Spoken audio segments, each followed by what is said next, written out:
Russia has every incentive to fire their nukes first before America hits their silos. They know that. We know that. You're playing with fire essentially. So if you do the sanctions, you attack the Chinese, wait. you do all that Okay. stuff. Okay, I don't like the framing you're doing but- here. I feel the framing But here I is a don't little like strange. the idea of I don't US like your and Russian framing. troops shooting at each I other. don't like the Really framing good. you're doing here. 115 million people are dead, and we can't grow food in Iowa and Dakota anymore because they hit all the silo fields. Well, that assumes we go to nuclear war. That assumes this all. No. But you have to consider this because of course I consider it. But I don't want Western foreign policy to be just completely limp because we're all shaking in bunkers. Are you able to hear me now? Yeah, I can hear you perfectly fine. Okay, wonderful. Yeah, it's been a while since I've done one of these Twitch debates, so it's good to be back. How are you doing? I'm doing okay. I'm out east right now, getting ready to do an embed tomorrow and the next few days with demining crews working up in Kharkiv, and it's evacuation crews trying to get civilians out of frontline villages, trying to bring them to more safe locations. The ones that are still there are not ones that have been given. They've all been given the opportunity. Everybody in a frontline village has been given the opportunity to leave. The ones that are still there are the ones who have decided they're not going to leave for any number of reasons. Could be they're scared that when the Russians come, they're going to take their home. Could be that they're Russian sympathizers. Could be that they have no one to take them in, or they believe that there's no group that could take them in. And so at this point, from my experience, civilian evacuation work is straight up like debate broing locals into trying to say, like, come on, this is stupid. You're going to die if you stay here. You got to leave. You got to leave. You got to leave. It's very interesting to watch those interactions. So after filming a few of those quote unquote debates, I don't want to call it debates, but I don't know what else to refer it to. Confrontations, maybe. I wanted to film more of them. So I'm back out here. Yeah, no, that's really good work and everything. That kind of ties in though to a bit of the direction I think that this debate here on your channel is going to go, which is that, I mean, the tone of that sort of work seems to imply that it's anticipated that the Russians will gain more ground essentially in that area. Is that an accurate summation there? Not necessarily. I mean, they should always be prepared to leave in case that situation happens. But when we're talking about like the last time we filmed civilian evacuation, it was in Chasiv Yar. Chasiv Yar still hasn't fallen to the Russians, but Chasiv Yar is still getting constantly shelled by the Russians. And so even if something never gets captured, it can still be constantly shelled. For example, big location in the war right now, Avdiivka has been getting shelled by the Russians for 9 years, and the Russians still have been unable to take it. Maybe that'll change in the near future, who knows? But for 9 years, people have been evacuating slowly from that location because of just the shelling and the frozen conflict. So people should do it just in case a breakthrough or something happens.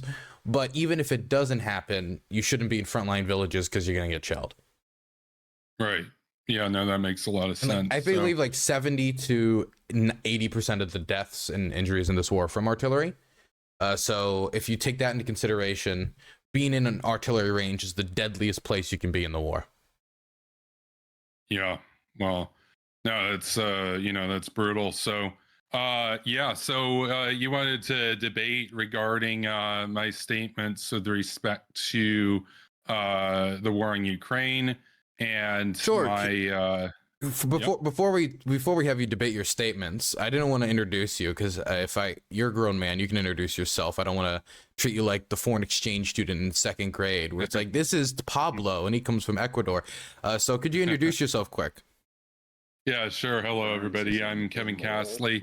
I used to stream a fair bit about foreign policy. I haven't streamed that much in the last year. I've been considerably busy, but I do a lot of gaming streams now. I've been getting back into that. I'll be doing one later tonight. We'll be checking out the OG Fortnite map that is returned. I want to get back into more politics and economics debates and other content, though. I've mostly transitioned to addressing things such as the cost of living crisis in Western countries, especially Canada, where I happen to reside currently. And in terms of just my overall sort of approach to this, I'm sure I missed the intro that you gave earlier, but I know according to the title here, you kind of call me a hawk, and that is accurate in some sense. But when it comes to Russia, I wouldn't describe myself as a hawk, and I wouldn't describe the defense of Ukraine as a hawkish position. I don't think it makes you hawkish to uh, believe in defending yourself. I also don't think it makes you hawkish to advocate for negotiating when you're at a point of essential stalemate where you risk losing more ground, you risk possible escalation, you risk, well, it's almost assured more casualties the longer the fighting goes on. So that's kind of a little bit about me. You can follow me over on X at Kevin Castley and on YouTube and Twitch at Superpower Broadcasting. So thank you, Don. Okay. For those of you who might remember Hippy Dippy Days, he was a frequent guest, Kevin, here on Hippy Dippy. He'd often clash with people and personalities such as Rob Noor over a host of issues, whether it be, killing Soleimani or whether, intervention in Afghanistan. It could be any number of issues. I think my first debate with him was over whether we should bomb North Korea, whether we should intervene in North Korea and try to target their nuclear stockpiles. So you guys might know him from that. But I do agree with you that it's not a hawkish position to say that a nation state, which we agreed in 1994 to help protect the sovereignty of, that we're going to help protect their sovereignty once the other Green Party violates that agreement and invades, and it endangers the Euro-Atlantic Alliance. And not only endangers the Euro-Atlantic Alliance, but leads to slaughter, mass killings, mass graves, and all sorts of things that I think is absolutely awful. And I know we probably agree on. I don't believe that's hawkish. If you wanted to get into hawkishness, we could probably get into like maybe one of the last debates we've had, but that's not what we're here to talk about today. Can I just start this conversation off by reading the tweet that caught my attention and attention of a lot of people in the Ukrainian sphere? Sure. Okay. Yeah, it's your show, so. Okay. I just wanted to know if that was a good launching point. Let me start with that quick. Here it is. Before anyone tells me it's up to the Ukrainian people when to decide to negotiate, consider that my country, Canada, is the one supplying their weaponry. So yes, I get a say. Without us and other suppliers, Lviv would be a part of Russia right now. We are sick of the war and not interested in risking losing more ground to Putin and more innocent young Ukrainian lives being lost in a pointless war. Okay, so Kevin, can I let me ask you this question genuinely? You like being in people's like crosshairs a little bit, don't you? I think it's fair to say I prefer engagement over no engagement. I would say with respect to that post though over on X that I was a little bit I knew that it would ruffle some feathers, but I was a little bit surprised at how it was interpreted as an explicitly pro-Russian statement. I want to make it clear here. My view of the situation is that if Ukraine had been able to join NATO, none of this would have happened. I'm not a fan of Putin. I'm not a fan of Russia invading Ukraine. I'm not a fan of the war crimes that have been waged on the Ukrainian people. But I'm also not a fan of continuing a fight at the risk of coming out on even worse terms at the cost of even more lives, essentially. I like to think of myself with respect to this as a bit more pragmatic than idealistic. Morally I think it's fair to say that that Putin's Russia is the quote unquote bad guy to kind of use that meme. But I also think that when the bad guy has more nukes than you, they have to be held to a different standard than if they didn't have any nuclear weapons. And I think that there is a danger, not only of escalation, which a lot of people say Vatniks and stuff. They like to talk about escalation and fearmonger around that. What I'm more worried about is just that Ukraine eventually does lose even more ground and more lives are lost, and the ultimate troop numbers that Ukraine can field are even lower going out of the war. Russia's been able to secure resupply from the largest artillery stockpile in the world in North Korea. So that's significant. And I think that a lot of the more neoliberal, liberal internationalist sort of discourse that kind of held this prevailing wisdom that if we just sanction Russia, we can break their economy. That's been proven wrong. And people can say, well, that's a pro-Russian thing to say, but it's kind of the reality here. Russia didn't collapse. They've implemented wartime Keynesianism, which that brought the US out of the Great Depression essentially, and it's keeping Russia hanging on now. It's a force to be reckoned with. They're not some Ancapistan. They're actually directing the bulk of the government's resources at this point into maintaining their war effort. And so, in that sense, they're a formidable opponent. And I don't think that it's right to say, well, just because we're the good guys that we're gonna win, or that it's written in the stars that we're gonna win. It's no, there are cases throughout history where the bad guys win, and I think that negotiating for peace on more ground is better than negotiating for peace on less ground, essentially. And so that's kind of a bit of where I'm at with that tweet. What I do want to say, though, as well, I just want to wrap this up here. I was surprised at the extent to which people, especially like the more sort of NAFO crowd, they try to brand me essentially as a full-on, Jackson Hinkle type.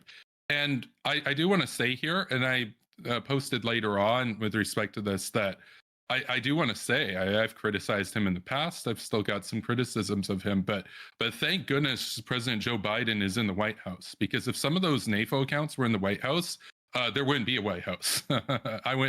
We wouldn't be doing this stream right now. My apartment would be vaporized. So thank God for Joe Biden. So there's a few things I wanna hit on first. Now, first with the tweet, I just want to address a few things, because I responded bluntly. I just responded with a meme that just said, "What? Fuck you," and it was in reference to one area of the tweet, and it was this: without us and other suppliers, Lviv would be part of Russia right now. Now, I don't know of any war game scenario where the Russians capture Lviv, or I've seen any respectable strategist or international anybody who knows what knows their stuff when it comes to military, when it comes to the military and the Russian military and the Ukrainian military, who has said seriously since the 2022 invasion and since the Russian failure in March and April, when they couldn't manage their logistics and they were fucking bumbling around, who says seriously that they could have taken Lviv. There are some people who say that, maybe they, without continued Western support, they could have taken up everything to the Dnieper River. I've seen some people make that argument. Even that, it's questionable, but I think that argument is more solid. But when we're talking about Lviv, you're saying that without Western aid, Russia would have captured the entirety of the country by now. What I'm saying is, I'm not saying they would have done it in the first 3 days like Putin. Well, Putin was going for Kyiv, but within the first few weeks or whatnot. What I'm saying is, without any U.S. weaponry, without any British weaponry, without any Canadian weaponry, surveillance aid, without any intel backing, without any government support from abroad, I think it's likely to say that the Russian army would be west of the Dnieper River. I think that's a reasonable assessment. So in that sense, a lot of people, a lot of the more like NAFO type. What do you base that assessment on? What I base that assessment on is that the Russian military of the last 6 to 8 months is generally a little more competent than it was in the first 6 to 8 months of the war. And I think that as time went on, they would have been able to essentially gain more ground and progressively more ground, thus reducing the morale of the Ukrainian side, which is a vicious cycle. And within the span of 3 years or 2.5 years, I think it's the case that you would see Western Ukrainian territory fall into Russian hands. So in that sense, the status quo in the war right now is both a function of the valor of the Ukrainian soldiers, but it's also a function of the material support of the Western powers. And the two are inextricably linked in that sense in terms of the current status quo of the war. It's also the case that before you, because I just want to make sure we stuck on a point. In this scenario, I assume Ukraine doesn't get Western support. Russia doesn't get North Korean cells. Russia doesn't get Shahed drones. We're like isolating this war between Russia and Ukraine, right? I assume that that's the scenario. So it would just be the West Iran and North Korea. So we would still say, so it'd be Russia, Iran, North Korea versus Ukraine, Ukraine isolated, is what you're saying. Well, that's how they captured Lviv by 2023. I just want to be clear about something. I also think North Korea gets a say. I think that's part of why they're doing this, because the more North Korea gives to Putin, the more they've got him by the balls, essentially. So I think there's an interest from Pyongyang to exert their hegemony, essentially, or quasi-hegemony over what city Russia. Over 1 million people? I don't think Russia has been able to capture a city over 1 million people, and the cities that they have been able to capture that come close to 500,000 people, they almost always capture by encircling it and sieging it, like what's happened in Mariupol. Yeah. The only city where I think that was the exception was Kherson, and that was captured in the opening salvo of the war, when Western weapons really hadn't had that much of an impact on the battlefield outside of javelins and Bayraktar drones. But the Bayraktars wasn't. I don't even think that was like a gift. That was purchased anyway. So I don't think we could really include that as Western aid if it was purchased by the Ukrainians. So if we're talking about the Russians having difficulty capturing cities of 500,000 people and having to put it to siege early stages of the war, I just find it hard imagining them going through multiple 1.5, 2 million to 3.5 million population strong cities, marching all the way to Lviv and capturing it, even without Western support. And I just haven't seen any serious proposal or any serious layout of how that exactly would happen. I would say that the Russians would be doing much better. If the Ukrainians didn't accept some sort of deal by now, they'd probably be in a much worse position than they would be today. They'd have less negotiating power. They'd be in a much worse position. But it's just the way you framed it is almost as if the Russians would just be able to push over the country if it wasn't for the West. Because capturing Lviv means you're saying the entirety of the country by today would have been captured without our support. I think what's important to keep in mind here is the morale. And so it would start with slow gains that would lead on the rollover effects and decreased morale on the Ukrainian side being alone, essentially. And so we can't see that play out. I don't want to see that play out. But what I'm saying essentially is that in the absence of any Western support and resupply, the first few weeks they do about as well as they did, right? But as time goes on, eventually stockpiles wane, morale wanes, Russians gain minor ground here, minor ground there, and that begins to have a rollover effect, where as they begin creeping westward, it decreases morale even further, and it becomes basically we call it a positive feedback loop in which that reduces the war fighting capability. The morale stuff is so hard to predict, though, because that was the original prediction at the start of the war, was that once the Russians bull over the border, and I saw this prediction from people like Douglas McGregor, Scott Ritter, I saw this prediction from a bunch of Russian anonymous account or whatever, saying that once the Russians bull over the border, the Ukrainians are going to drop their guns, they're going to put up their hands, so either going to say we've always been Russian, or they're going to be too scared to fight the Russians. And so you're saying is that wouldn't have happened at the outbreak of the war, but that would happen eventually. Over years, saying that it would have happened by now.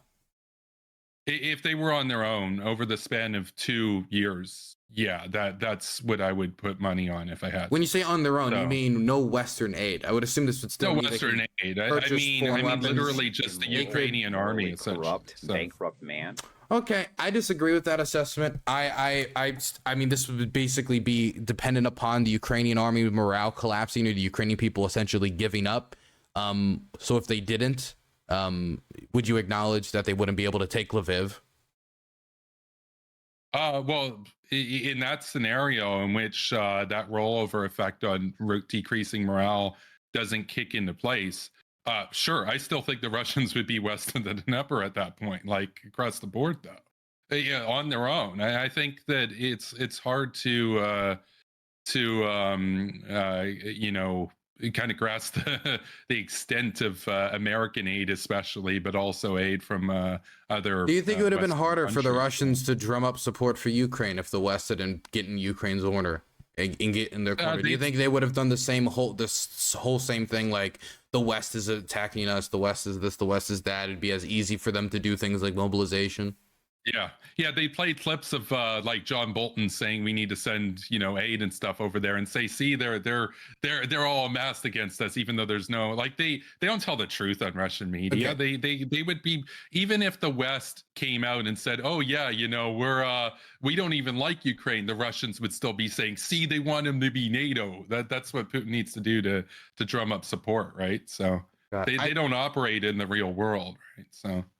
Man, it's just the battlefield would change so different, it would just change so much. And it really felt like, and I think this is part of the reason why people reacted so negatively to this, that you amounted Ukraine's success in large part or almost to its entirety in the Western aid. Because if you remove the Western aid, then the entirety of the country falls. I can understand saying that the idea of Ukrainians liberating their territory would be out of the question. Maybe cities like Kharkiv could have fell because maybe it could have been encircled. Other Western or Eastern Ukrainian cities, I could imagine. We're talking about the Battle of Kiev, though. We're talking about the battle of all the way down to Lviv.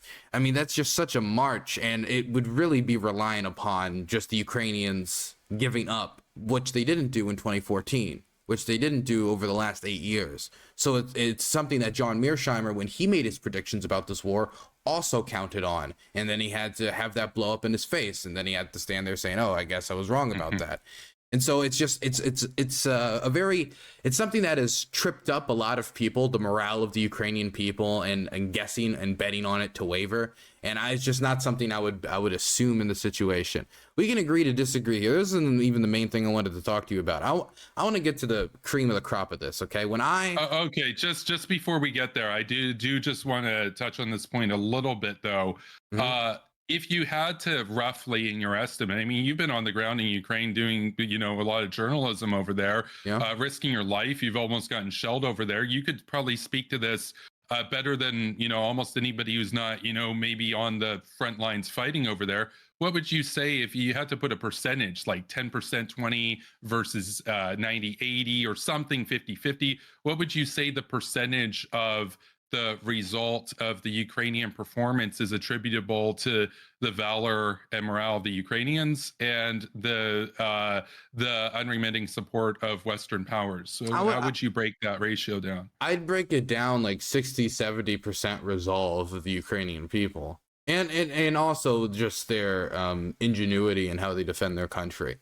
I mean, okay. When we look at how the Chechens fought the Russians in 1995, or even in 1999, even when they were awash with more Islamist factions, the reason they held out for so long wasn't because of necessarily the most even tactical brilliance. It wasn't because they were the best fighting force on the planet, or the world-renowned Chechen Air Force was shooting down Russian aircraft. Right. It was because they had no interest in being Russian, and Russian morale was not that tremendous, and they underestimated the Chechens, and that led to them getting pounded. And then 4 years later, when the Russians invaded again, they didn't make that same estimation. What I imagine could have happened in the full-scale invasion is maybe there could have been some 1995-esque Chechen peace deal where maybe they give up more territory.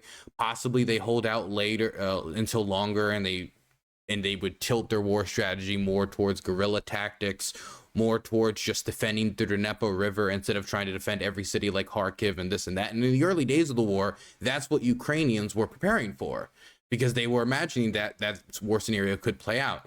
So it's just so hard for me to assume without Western aid shipments, there'd probably still be the selling of guns. The Ukrainians would still find other ways to go into the international gun market. Maybe they'd work with the Free Syrian Army more. And they would do stuff that the West has been trying to hold them back from doing. It's just so hard for me to make the determination that the reason Lviv would fall was because the Ukrainian morale would crack. Well, we really don't know if they would just end up being like the Chechens were in 1999. We'll just fight until like every building's demolished. Especially if the stuff with Bucha still comes out. Especially if all the mass graves still come out. Right. If that still comes out, then a lot of Ukrainians could come to the conclusion, well, I might as well fight to the death anyway, because they might just shoot me regardless. Right. Well, there is another component to this, which kind of, I think, implied earlier, but I want to be specific about here, which is that even if you have all the morale in the world, that's huge. But if you get beaten westward, even with all the morale, there is the component of it that Russia's still capable of fielding more troops than Ukraine in the grand Of scheme of course. things. Now, are I'm they not the saying same I'm not quality? saying in No, the they're not long the same I'm not quality. saying in the long just run, like saying. 3, 4, 5 years down the line, if the Russians really plan to drag this out, that when it comes to occupying territory, the Russians wouldn't have a lot more success or wouldn't even be able to start attempting landings across the Dnieper River. That's not what I'm saying. What I am saying is that saying that right now Lviv would have fallen if it wasn't for the West is heavily discounting how much of this war is Ukrainian morale, Ukrainian resistance, and Ukrainian willpower to keep going, which is what the country basically ran on for the first month. That was the fuel that fueled the entire country when people didn't even know if the government was going to flee out or not. I'm just talking about over the course of 2 years. I don't know if it's a fair assessment to say that that level of vigor would hold up over 2 years without support. I mean, it's held up so it's well, with Biden, with the unremitting support of London, with the support of Poland, with the support of the Baltic states. They held out for 8 years beforehand without that support. But there wasn't a full-scale invasion. Russia wasn't sending tanks into Kyiv then. That is true, but there also wasn't things like Bucha, where, I mean, the mass graves were larger than ever, right? But we haven't seen what they did in Crimea, in fairness. Who knows what they did there? That's true, but we haven't had wide coverage on it. We didn't have wide coverage, and I assume the media coverage would have been the same. I assume that even if the governments didn't decide that they were going to intervene, that there would still be press covering the war crimes. Maybe not as much press, but there'd still be press. I mean, I have no clue, but I would assume I'd still be here. Moving on from that, I feel we're going on this for. Okay, can we get to the? Can I get to my hook here, because this world we've been sticking on. This is like the first point on like 10 points, and I'm not gonna be able to get through all this. I understand, but you acknowledged earlier that you thought it was about 30% Western support, 70% Ukrainian determination. So yeah, I think Afghanistan shows that, for example. Like at a certain point, if the people don't want to fight, you can't make them fight. So given that it's greater than zero in your assessment, would you think that Western countries therefore have a say in? Well, can I get my shtick out first before? Sure, okay, sure. When I started this coverage and I started having conversations with people about the war, I expected conversations with like flower child lefties who believe that anytime you shoot a bullet, it's a sin against God. I mean, they don't exactly be sin against God, but the idea of ever using violence in any situation is like horrific in their mind, and aesthetically it's displeasing to them, because they're of the Vietnam War era, where anytime the United States ever uses its force, it's evil, it's bad, it's never good. I always also thought I was going to have to be going to libertarian conferences, which I am going to be going to this year, and I'm going to have to talk to people about why being involved in world affairs is important. Why, we have interests in Europe. Why are the majority of our export market? Where does it go? Goes to Europe. Where's the majority of European export market go? Goes to the United States. Who's the second largest holder of world reserves? The Europeans, with the euro, 20%. That's right next to the American dollar, 59%. Euro-Atlantic stability, super important. I thought I'd have to go through all these issues. I'd have to go through the morality of the struggle. I have to go through the argument of decolonization of Russian-occupied lands, liberation. I never thought in a million years I'd be having this conversation with you about this, Kevin. I thought you would be, I would just have it as a bygone, like, I don't even need to fucking consider this, right? If there's something to bomb, Kevin's there, right? That's the way I looked at it, because you were the person who told me that you wanted to bomb the North Koreans. You wanted to target their nuclear stock. I think was that 2019, Dylan? I think that was 2019. I wasn't even streaming in 2019. This was less than 2 years ago. I'm wrong about that. Maybe it was 2020. Was that really 2020? That would have been 2020 or 2021.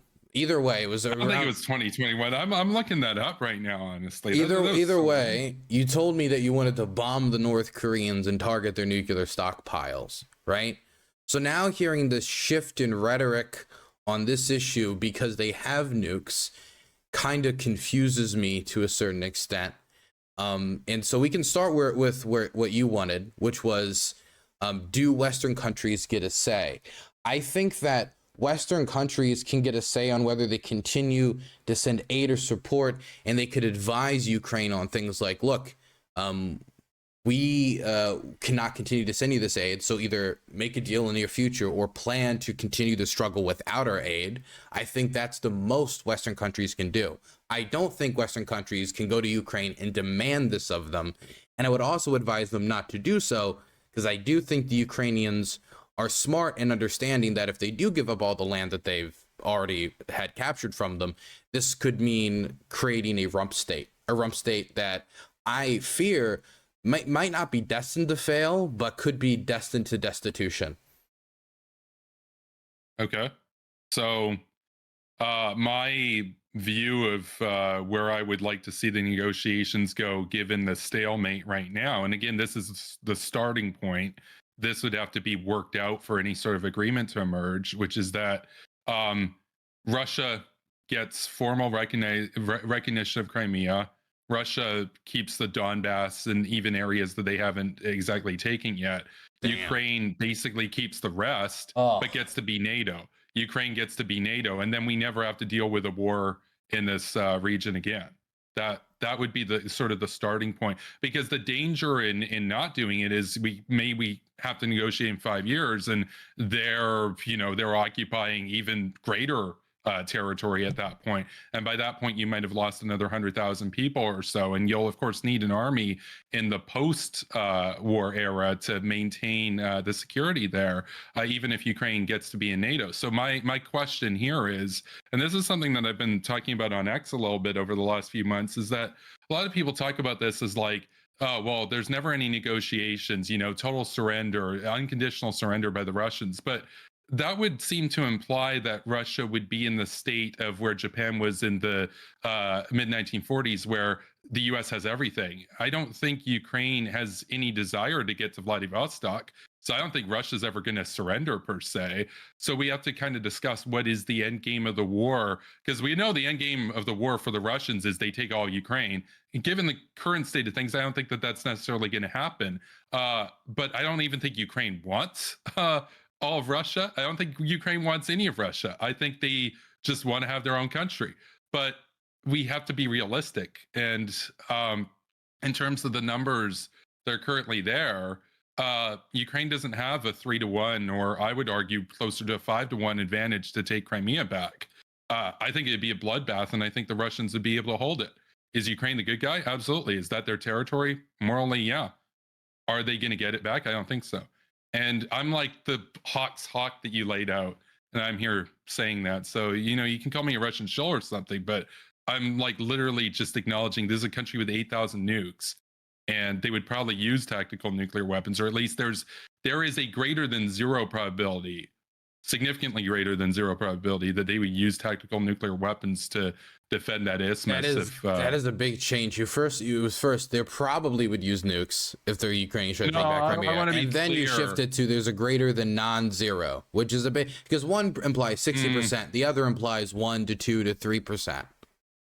I don't think it's 3%. I think it's somewhere in the 10 to 30% range, because Putin's legitimacy to rule basically depends on him coming out of this with Crimea, at least.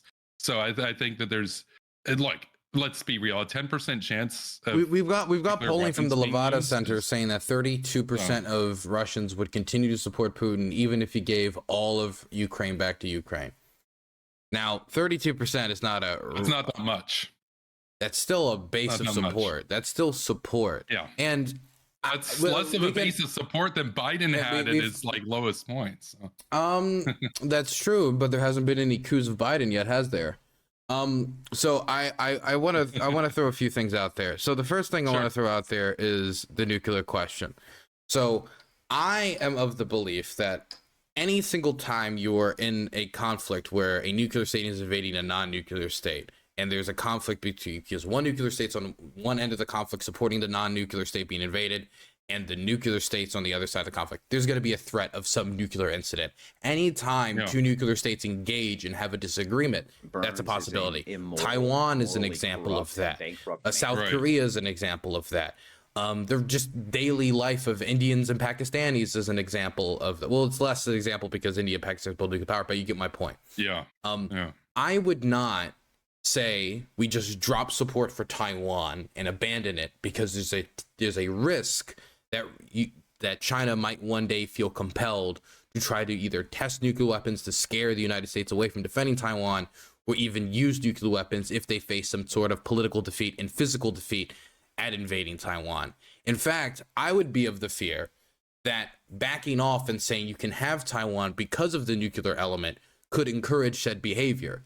It could encourage what is basically rent-seeking behavior, which the North Koreans engage in by engaging in nuclear missile tests in a way to try to attract international attention to either try to get more support for their regime, financial or otherwise. And so my fear here would be Russia, up until 2014, didn't have Crimea as part of its internationally recognized territory. In 2008 was saying there was no ethnic issues after they invaded Georgia and the whole world was scared about them invading Ukraine next. So up until 2008, it was not a world-ending event for the Russians. I mean, up until 2014, it was not a world-ending event for the Russians not to have Crimea. They survived without Crimea. Russians know they can survive without Crimea because they have survived without Crimea. But now we're changing the standard so that a nuclear state invades a non-nuclear state, gets their ass beat left, right, and center in a humiliating fashion, and we just end up deciding this territory goes back to you out of fear that you might engage in terroristic behavior to defend this, i.e. threatening the world with nuclear annihilation or threatening Ukrainians with nuclear annihilation.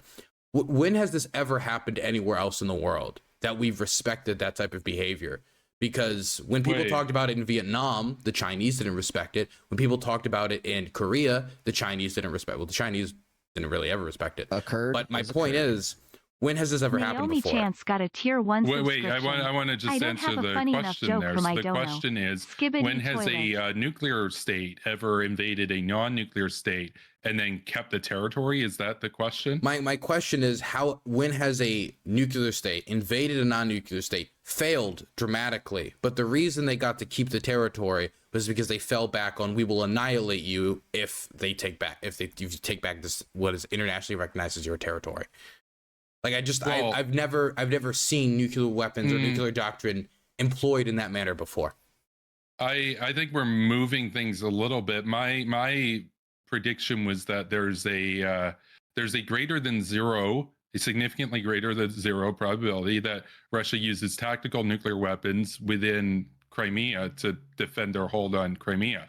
I'm not saying they're going to nuke New York. They'll threaten to do that. They always threaten to do that. But I'm talking about what would they actually do. I think that there is a significant chance that if Crimea were to come under an actual, full-on assault from the Ukrainians to take it back, that Putin may resort to do that. Because, have the Russians survived without Crimea before? Sure. Can Putin going forward? Well, that's a question I don't think he really wants to answer. So that's the issue, right? I mean, we're talking about a guy who his sort of reason for doing whatever he's doing is to hold on to power. And that would significantly risk his ability to hold on to power. I mean, the thing is, sure, you can call it a dictatorship and stuff. It's there are people in Russia who do actually support Putin, though, and he does have an actual base of support. They're mostly conservative, ultra-conservative folks who hate Ukrainians, hate Westerners, etc., but they like them. Might they rally around somebody else if Putin loses their crown jewel, essentially, in the Black Sea? Maybe not. Probably not. But what if it's a 20% chance? Would Putin resort to nukes to keep 100% chance of holding on to power? Wait, I think wait. How do we make that conclusion that Putin using nukes would guarantee that he stays in power? Well, I'm talking about in the example where Ukrainian forces go into Crimea. So they've already pushed over to Azov and everything, and now they're into Crimea. Yeah. It's looking like not only is everything going to be lost, but specifically Putin's whole rallying cry over the last decade with Crimea that's about to fall. Yeah. He's going to have nothing left as a base of legitimacy. That's how. Does he risk giving an order that maybe his troops don't follow, or does he risk not giving that order and then losing any face as the strong man in Russia? I think both using them and not using them carry risks for him. And so I don't know which way he's going to side on that. I think probably he doesn't do it. But we're also talking about nuclear weapons. And so even a small probability brings great danger in there because, and I know I said this is like the first Twitch debate I've done in a while, like over a year. I've done some informal debates off the record with folks, mostly like neocon type folks and stuff, who some of them had said if he uses tactical nuclear weapons there, the US should go to war with Russia. I'm not saying that that's your point, but there are some NAFO type folks I've seen who basically imply that. Well, now we're in World War III. So that is significant.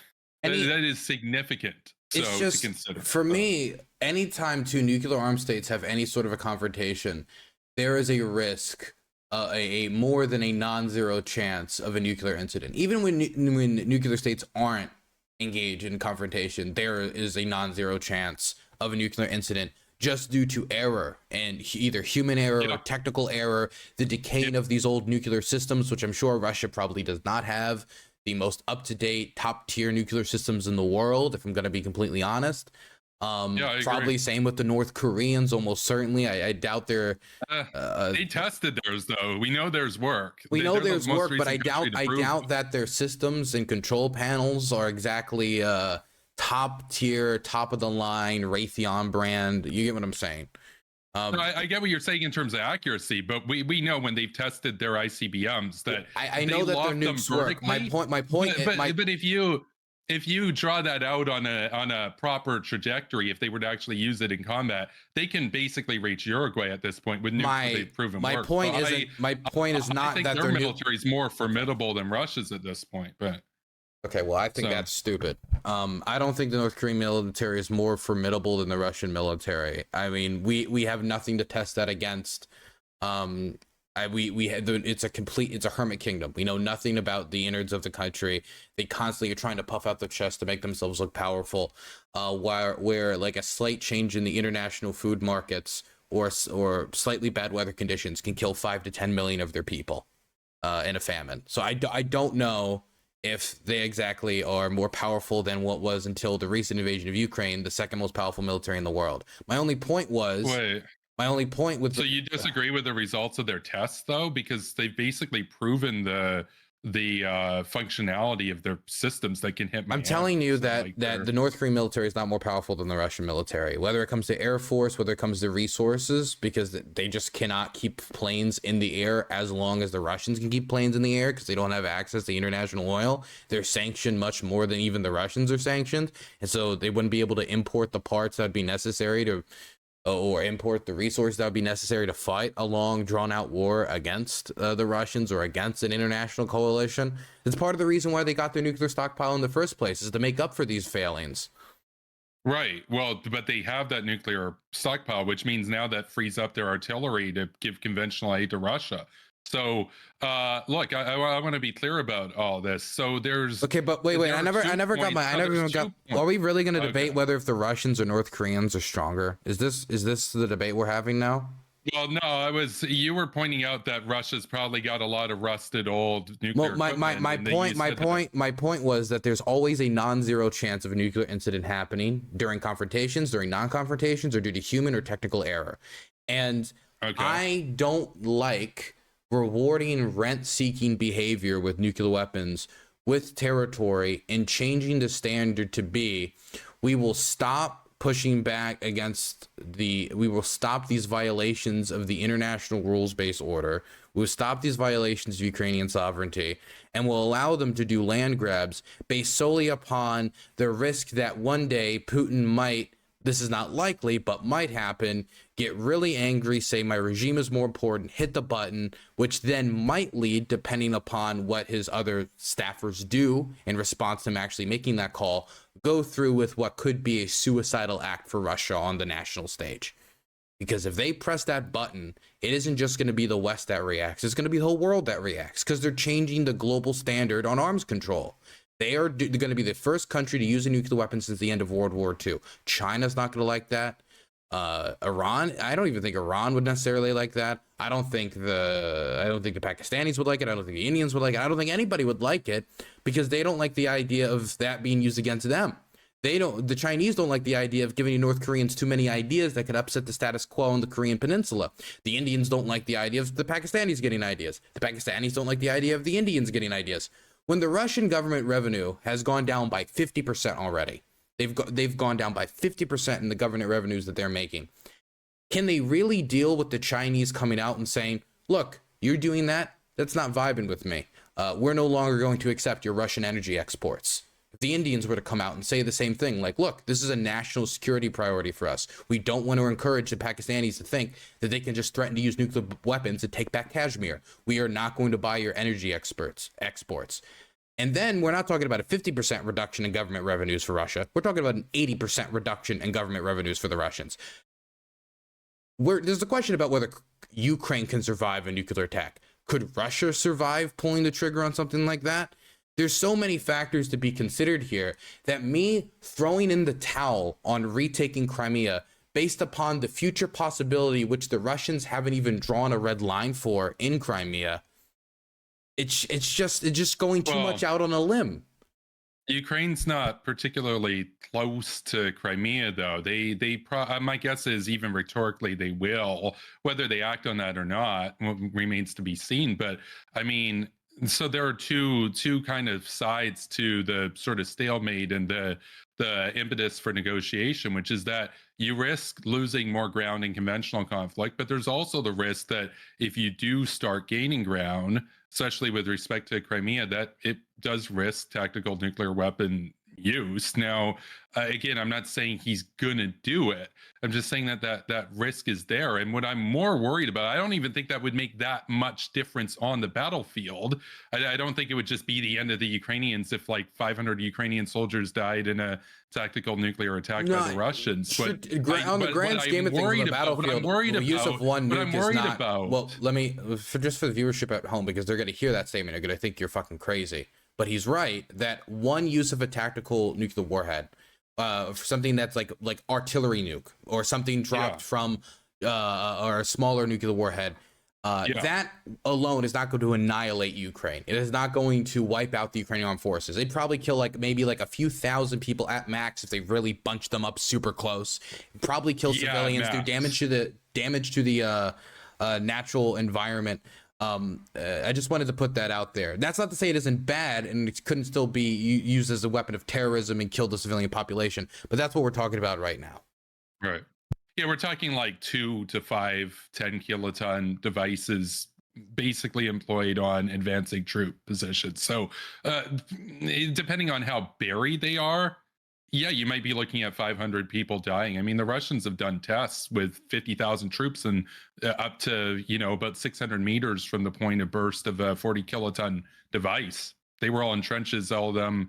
Now, a lot of them got radiation sickness, but they all survived the blast. They were all fine immediately afterwards. So it's the sort of thing that tactical nuclear weapons don't do that much in the scope of the battle, but they do have a really powerful psychological effect. And what I'm worried about with that sort of standard that you were talking about there is that the worry for me isn't that that's going to win Russia the war against Ukraine. It's that the US might feverishly get involved. And now we're in World War III over a small nuke being used or a couple small nukes being used on Crimea. And I don't think that that's worth all of us losing our cities over. The thing that gets me is just, there's been so many red lines drawn in this war, whether it be for Western aid or whether it be for the retaking of any of the territory that Russia's annexed, right? Because if you take the interpretation of Russia's nuclear doctrine literally, they should have already used a nuke on Ukraine like a year and 3 months ago,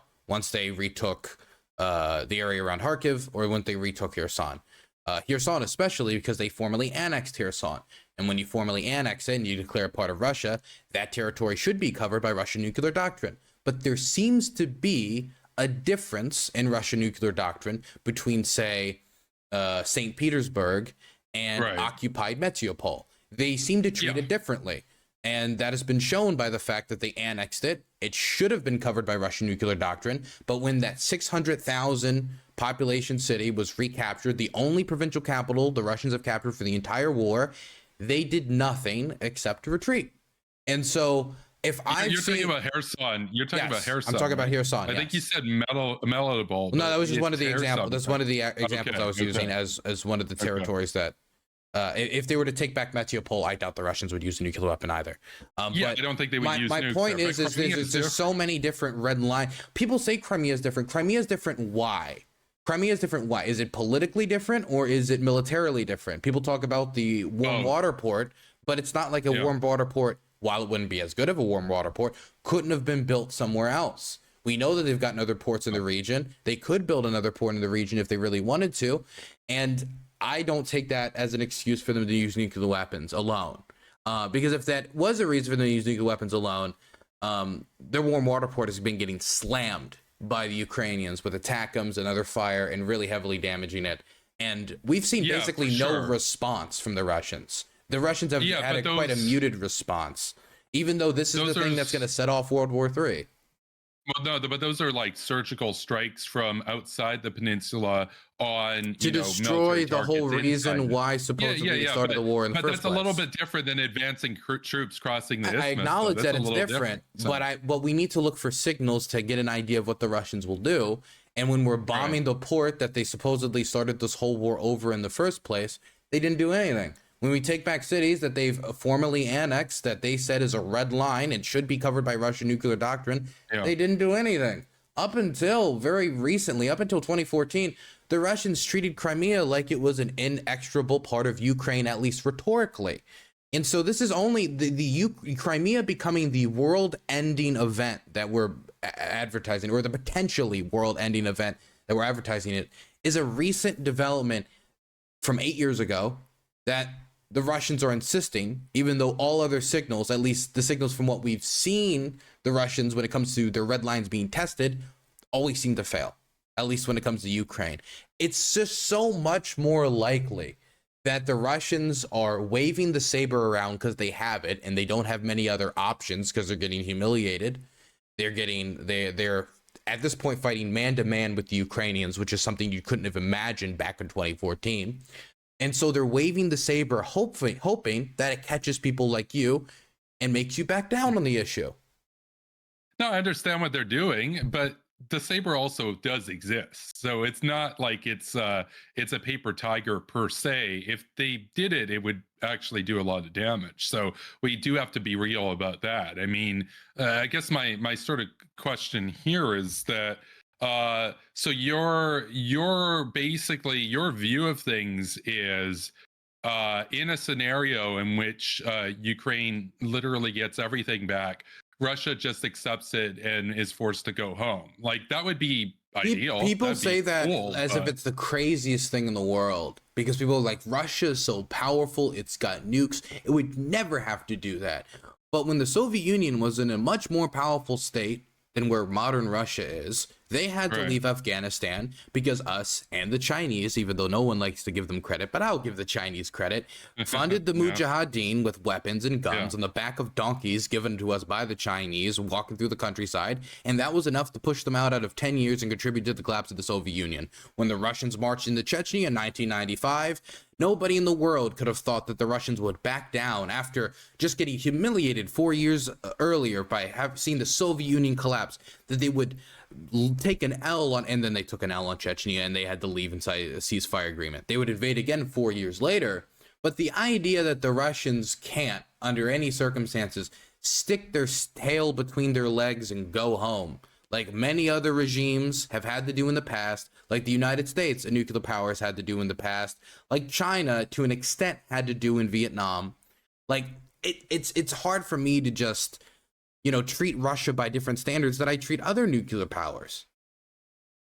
Okay, so this goes to another question, though, which is kind of where I was getting at with the original post over on X that you read earlier, which is that even if Putin doesn't use nukes, and again, I don't think the tactical nukes would Also, make that one much last of a thing: if they difference. were going to use nukes, do we agree that they would send some signal before doing it? Because if they could avoid it, they would want to avoid it due to the obvious economic, geopolitical, and other repercussions that would come with using a nuclear weapon.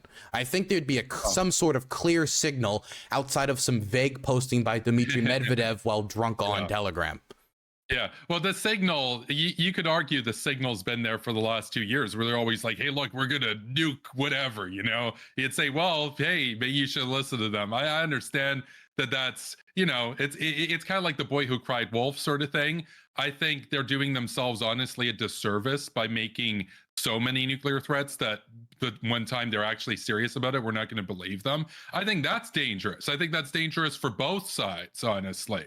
Because that gets to the point where now you're in an actual miscalculation scenario. I think the most likely scenario in which the U.S. and Russia have a full exchange is actually by accident. I think it's either one interprets that, like, for example, if the U.S. did respond with airstrikes on Russian positions, if Russia used a tactical nuke in Crimea, as I've debated some folks informally who argued should happen, Russia might interpret that as we're about to be attacked. They're going to use their nukes, so we have to use ours. If you look at the Cuban Missile Crisis, a lot of it was like that, where everybody was trying to interpret the other side's movements and words. And I do agree that if there was to be a nuclear incident, for me, the longer something like this goes on, is actually the biggest fear I have, because the longer something like this goes on, the more likely there is for a nuclear incident to happen or for human error to occur, because everybody's on not high alert necessarily, but they're on higher alert than normal because the geopolitical situation is dicey. But I would also say freezing the conflict, which I think if we were to negotiate with the Russians right now would be the most likely outcome of negotiations, would be, because it's always the easiest, is just to freeze the contact line. That would, in my estimation, increase the likelihood of a nuclear incident down the road, because all we would be doing is freezing the geopolitical tension, keeping it there, resolving nothing, and just kicking the can down the road, and then having to meet with this nuclear problem 5 years down the road. But that's not what you want to do, to be clear. You don't want to do that. NATO. You do want them in NATO. But let's move on from the nuclear question, because we've been talking about the nuclear question for a while, and I think I've made my points clear. Let's talk about this deal that you want to make.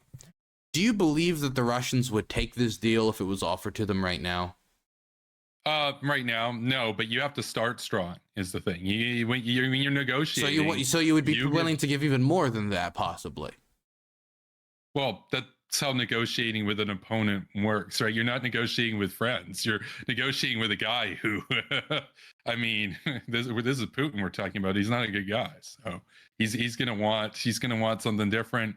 You're gonna want, so you have to start strong, then you negotiate from there. And your strong position is to give them more land. Well, no, it's basically to give them what they've essentially already taken. That's not true. And then of course from there you have the remainder be NATO, so we never have to worry about a war again sprouting up there. There's a reason they didn't attack Estonia. You do want to give them. You do want to give them land. Actually, you want to give them land more than Vivek Ramaswamy wants to give them land in a way, because of what you said about Donetsk and Luhansk. They haven't captured all of Donetsk. They haven't captured. Yeah, they haven't captured all of it. They've captured most. There's still cities that are 100,000 strong that would be displaced, where we have 50, 60 to 70% of their population, possibly more, having to flee and leave in this scenario. And let's say the war continues another 5 years. It's fair to say at least 100,000 Ukrainians would die over that time. So in that sense, you're saving 100,000 lives at the expense of people, having to move, which is terrible. Again, I didn't declare war on Ukraine. I didn't invade. I think Putin's a horrible person, but I also am capable of acknowledging. Is that calculus? This is the thing that confuses me, because what you're basically now is you're putting a price on Ukrainian freedom. You're saying, like, well, at the end of the day, all these people being displaced is bad, but it would be worse if we would have more people die on the battlefield. But then when you ask Ukrainians about this estimation, they don't agree with it, because they don't just view it as, well, some people moving away. It's also enshrining that the millions who have already moved away from their homes, whether it be from Crimea, whether it be from Donetsk. I know a lot of people who have been displaced from Donetsk, for example. 1 second. I'm getting gifted subs. Thank you so much for the 5 gifted. Thank you for the 5 gifted tier 1 subs. Let me read that quick. Okay, I'll come back to that later. But fuck, I lost it. Somebody recently in one of my comments said I need to mute these donations during stream, and they're right, but I'm always too lazy to do it. Well, and you have bills to pay. yeah, I was saying something, and then you have not only the people that are in cities currently not occupied by the Russians who would have to be displaced. You would have the people who have been displaced over the last 8 years, millions upon millions of people from Crimea, Donetsk, Luhansk. What would probably end up being Zaporozhye and a large part of Kherson would be displaced from their homes, unable to return home, and the ones that are still there would be subject to political persecution, extrajudicial executions, torture, the kidnapping of children, which Putin has already shown that he's perfectly willing to do with the current international. They already are court. Right now. Yeah, they're engaging in that behavior right now. And so if you ask Ukrainians whether that is acceptable or they'd be willing to continue fighting and take more casualties in order to change that state of affairs, they seem to be willing to say, yes, we are willing to continue fighting to try to change that state of affairs and try to push the Russians back. And so when we talk about like, oh, well, you know, giving up one city to save more lives in the military, that's not how Ukrainians seem to perceive it. Yeah, so there's a little bit of a nuance here. This is going to take a couple minutes to kind of explain my position on, but I think some folks might find it a little bit enlightening here. I think I'll start by saying, you know, the question about displacement versus deaths on the battlefield, it's not just deaths on the battlefield. A lot of the death toll are civilians from artillery, as you mentioned, that happen to be in close proximity. There's also rocket strikes, cruise missile strikes, etc. I would rather be displaced than be killed personally. Now, I don't speak for everybody, but that's just me.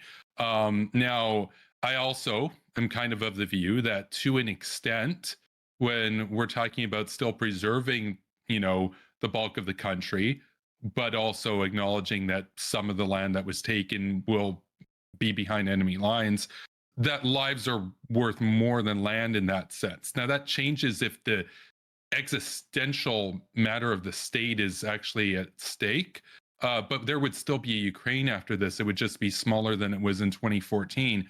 So in that sense, lives are worth more than land. But well, no, it would be smaller than what it was in 2022 under the scenario. Yeah, but my part of this also relies and is informed by my view that, and look, whether or not he uses nukes, I don't think Ukraine is ever actually going to feasibly be able to get Crimea back because they don't have the numbers advantage to do it. This is the thing, unless Western powers send troops. But if that happens, that's lunacy. And I know some people want to do that, and that's nuts. So that would be the end of the world. So I am not a military strategist. I don't think you're a military strategist either. I know that taking back Crimea is an extremely difficult task. I understand that. But so was Ukraine standing up in the first place. So was Ukraine taking back the territories in Kharkiv. So was taking back Kherson. Now, I understand that it's a different level here. Crimea will be orders of magnitude harder. I understand it'll be orders of magnitude harder. But right now, we're not even talking about Crimea. We're talking about retaking the rest of Zaporizhzhia. We're talking about retaking Kherson. Those are locations that would need to be retaken first before you would even engage in an operation to retake Crimea by targeting the Kerch Bridge and targeting the Russian Navy, as the Ukrainians have shown that they're able to do. In fact, I would say one of the areas that the Ukrainians have gotten the least amount of praise for, and they should have gotten more praise for, is giving the Russian Navy the most humiliating thrashing any military force has since the end of the Second World War.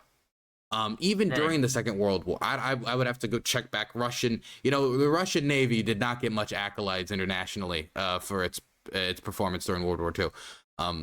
But it has seen its submarines get sunk. It has seen its troop carriers get sunk. It has seen its battleships get sunk. In fact, the flagship of the Black Sea Fleet, which again is the fleet that they invaded for did this whole war to try to protect their naval base at Sevastopol, and the Black Sea Fleet, which was based in Sevastopol. It's gotten sunk and destroyed. The stuff that would be supporting Crimea during a Ukrainian siege of the peninsula. So Right. for me, I see them making the moves towards this. I see them targeting Crimea air defense. I see them targeting the Kerch Bridge. I see them targeting the ships. And they're doing stuff I didn't even think they would be able to do at the start of this war, which is why at the beginning, I believed what you did. And then as the war has gone on, my view has shifted towards it's still unlikely, but it might be possible.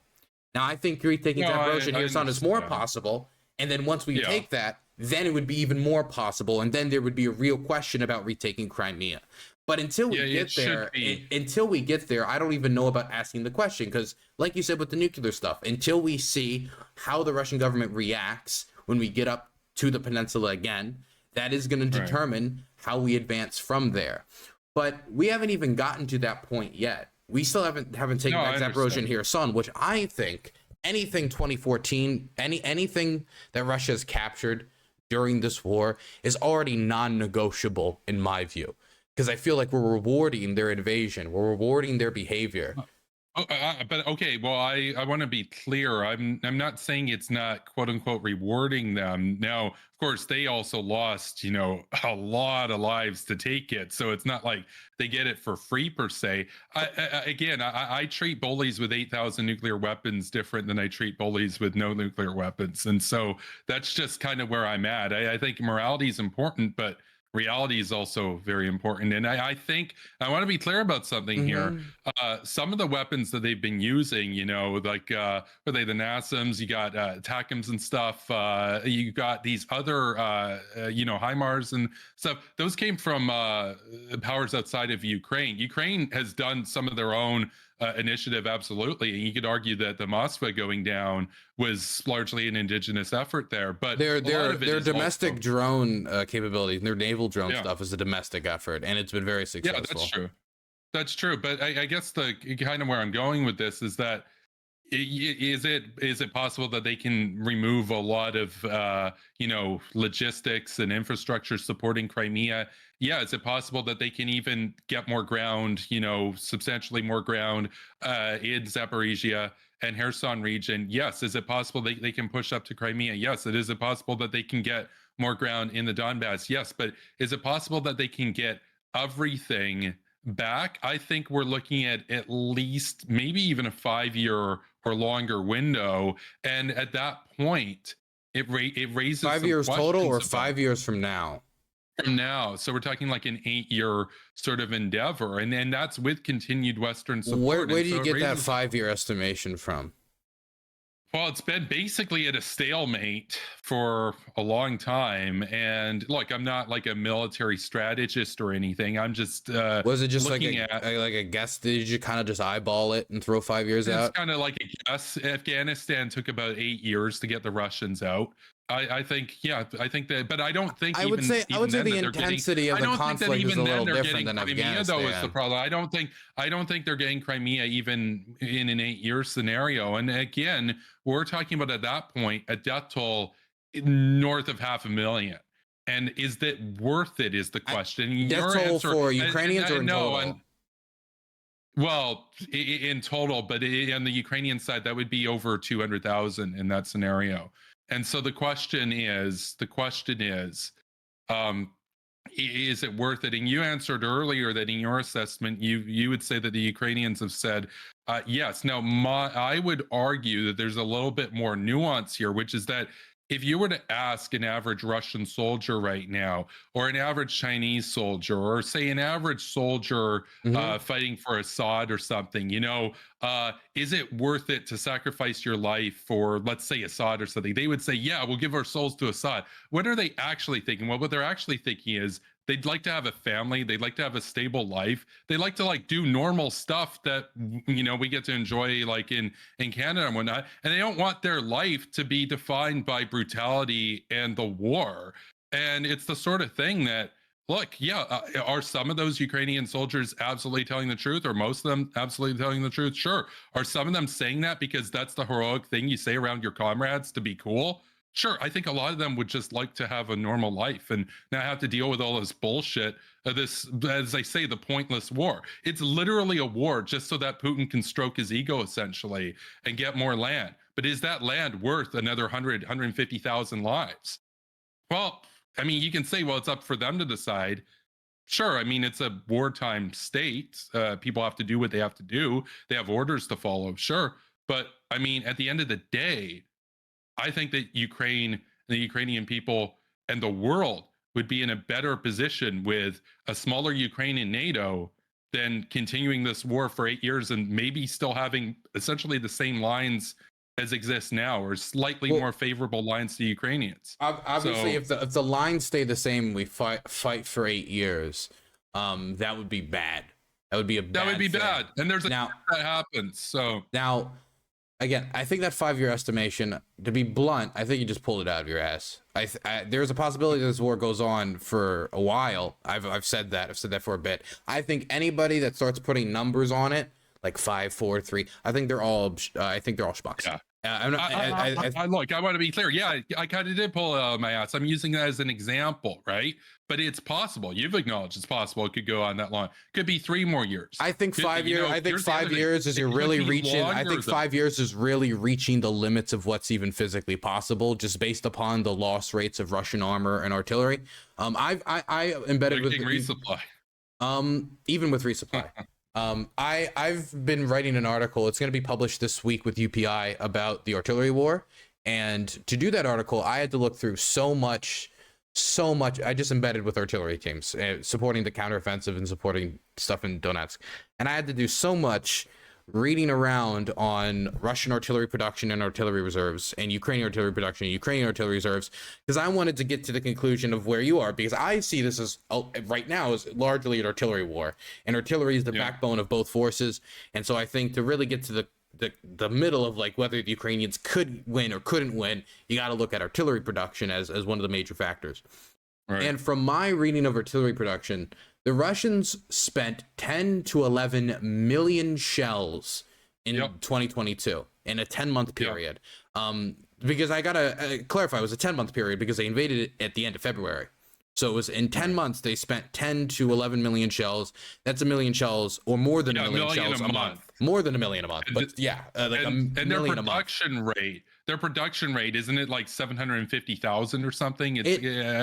Their production rate right now, it's somewhere between like 750,000 to like 1.1 to 1.2 million if you're being very, very generous and you believe in the Russians at their word, right? And there's estimations that if they try really hard and they pray a lot, that they might be able to get to 2 million by 2025. 2 million shells a year. Yeah. Now, but they also have at least 10 million in reserves, and they're getting the North Koreans now. So but that's the ability to draw on for more than 5 years, though. If you do the math on it. I don't do that. I can't do the math on that because the artillery rate from the Russians, and probably unless we increase our investment, on the Ukrainians are going to continue to go down. The rate of fire from the Russians has continuously gone down month after month, year after year for a bit now. And now it started to kind of stabilize a little bit more with the North Korean shells coming in, but they sent, according to the South Koreans, 1 million. And again, in 10 months, they spent 11 million shells. So that can only go so far. And when we're talking about 5 years, and by 2025, if they're lucky and the Russians are being honest and we haven't been fooled by some intelligence bullshit, if they're lucky, they get to 2 million a year. When they spent 10 to 11 million in the first 10 months in the war. But they also had a huge stockpile, though. That's the other thing. They had over 20 million shells. So they could actually afford to do that. They could do that at the start. They can't do that forever. They can't do that for 5 years. It's impossible. The rate of fire for the Russians are going to continuously decrease unless they can somehow find some new large reserve of both of Soviet era artillery reserves that are just in many places around the world just not even in production anymore. That's part of the problem that the Ukrainians have as well, because a lot of their old Soviet era 60s, 70s, 80s guns They're just not being produced anymore in places like Romania and Hungary, etc. And so they had to take whatever they could from the reserves and just hope that they can get enough in the more modern 155 millimeter shells. My point is, though, is the artillery shell fire and the rate of fire is either going to have to drastically decrease for the Russians in the long run if we were to see this 5-year long scenario, or they're going to have to find some new rabbit pull out of the hat, which I don't see on the horizon. So, well, but it's a two-way sort of thing, though, which is that it is two-way. It is two-way. It's also a problem with the West as well. No, but it's a problem with the West because when you look at U.S. support, for example, even 6 months ago, I think it was something like 53%, 55% of the U.S. supported continuing like unremitting support to Ukraine at the current levels, and now it's down to about 35%. So in the next year or so, that might be down to 20%. So 20% I don't think what? the US what are you talking about? 20% what? So continuing giving arms to Ukraine. So that's going to stop. Like the US is eventually going to stop is the thing. And Russia knows that. Everybody knows that basically. My point is it makes sense to negotiate on better terms than to slowly lose everything from Western powers and then eventually have to negotiate on worse terms. Now, so this is the thing that gets me. You're only considering it from what they could get, but I'm considering it from what they could lose. You're considering what they could get. I'm considering what they stand to lose. They've already lost so much. That conversation isn't really had. That conversation's only really had by like Vatniks and stuff who want Russia to win. I don't want Russia to win, but I also can kind of acknowledge, look, the Ukraine's not going to have that support forever. So it's probably better to negotiate on the best terms you can get. Here's a few things I want to say. As for one, the majority of Americans still support aid to Ukraine. Now, the percentages of whether people think we should send more aid to Ukraine, whether we should keep the aid rates that we're at consistent, that's different. I think it was like that's like 35%. 35 wants to increase, and it was like 20% wants to like keep it the same or something. So that means the majority of those who support aid to Ukraine want to see it increase because they have maybe not a deep understanding of the conflict, but they have some understanding that it's probably better to get it out of the way faster, sooner rather than later. Support the Ukrainians as much as possible. They want them to win. That's a majority of Americans that support it. We lost support for the war in Afghanistan amongst the American population. I think like half the way into it. Halfway into it, Americans were like, okay, this is dragging on a little bit. This is too much. We then went on for another 10 fucking years. That's 20. But that's not going to happen. Let me finish. That's 20 years of intervention in Afghanistan on top of another intervention in Iraq and a troop surge, and it ended up spending about, I don't know the exact rate, but somewhere around like $8 trillion, all of it bundled together, right? So you think the U.S. can maintain that again in the future? I don't think so. I didn't know I said that. That was crazy. You read my mind like that, like a sorcerer. That's $8 trillion. We've sent $75 billion in aid to Ukraine. So we're talking what, like 3% of the Pentagon's budget? We're talking. I saw 140 billion. Wait, well, I don't know where. I don't know what 100. I'm talking. Well, if we're talking purely, if I'm talking purely military aid, it's somewhere between 50 to 75. Right. If we're talking humanitarian, all other types of aid included, I think it's like 110 million. I mean, billion. But still, we're talking about 8 trillion in comparison to 75 billion to 110 billion. Right. And this is with, in my opinion, much more concrete results than what we currently have in Afghanistan. And when we talk about Shia-dominated Iranian-backed militias in Iraq, probably better than when it comes to Iranian infiltration in Iraq. If you're talking about it through a purely strategic interest standpoint, which I know you care about countering Iran. So $8 trillion. Well, sure. $8 trillion. I just don't understand how we could continue to support the war in Afghanistan without the support for American people for 10 years at a much higher cost than for this more successful pro-democracy. We know that the people support democracy, standing up to the second most powerful military in the war. We can't afford this. I know we can afford this. And in fact, I think when it comes to artillery production rates, if the United States really sat the fuck down and said, let's do some FDR shit, we could outproduce the Russians, or we could at least produce enough that with the Europeans, we could either match the Russians or come close to matching the Russians, which could give the Ukrainians an advantage, considering that the Russians are having to continuously rely on older and older stockpiles, on stockpiles that used to be declared unfit for use are now being declared fit for use. If those unfit for use artillery shells are getting used more and more by the Russians, while the Ukrainians using more and more are Excalibur shells, our cluster munitions, our more modern shells that have been produced in Pennsylvania steel factories, I do think that the Ukrainians have a decent shot of advancing more. And even if they don't push the Russians out of the country, it'll give them more leverage at the negotiating table when talking about the future of their country. Yeah, I want to be clear about something. I think even if the war on Ukraine wasn't being waged, that FDR approach should be done, because that provides jobs to people, bolsters security. But you know why it won't happen? Because that would require an essential dismantling of the neoliberal order and a return to a Keynesian order that I don't think I don't think a lot of people would necessarily go for. I mean, FDR, I would say FDR is probably my favorite U.S. president.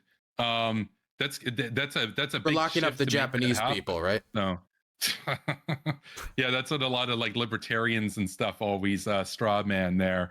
No, I think you're right about that. I think if America put its industrial engine to the grind and did it, they could do that. But I think they're largely hollowed out by this globalist sort of order to have everything produced in China and in Taiwan and these other countries. Well, I don't know. I mean, America is the number one weapons manufacturer, like one of the number one weapons manufacturers in the world. I mean, we're a massive arms trader. I think a big problem with this, honestly, is that we're used to fighting men in caves now.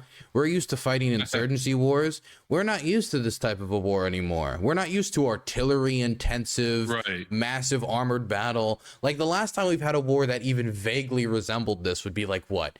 Iraq, Kuwait, kinda, not really.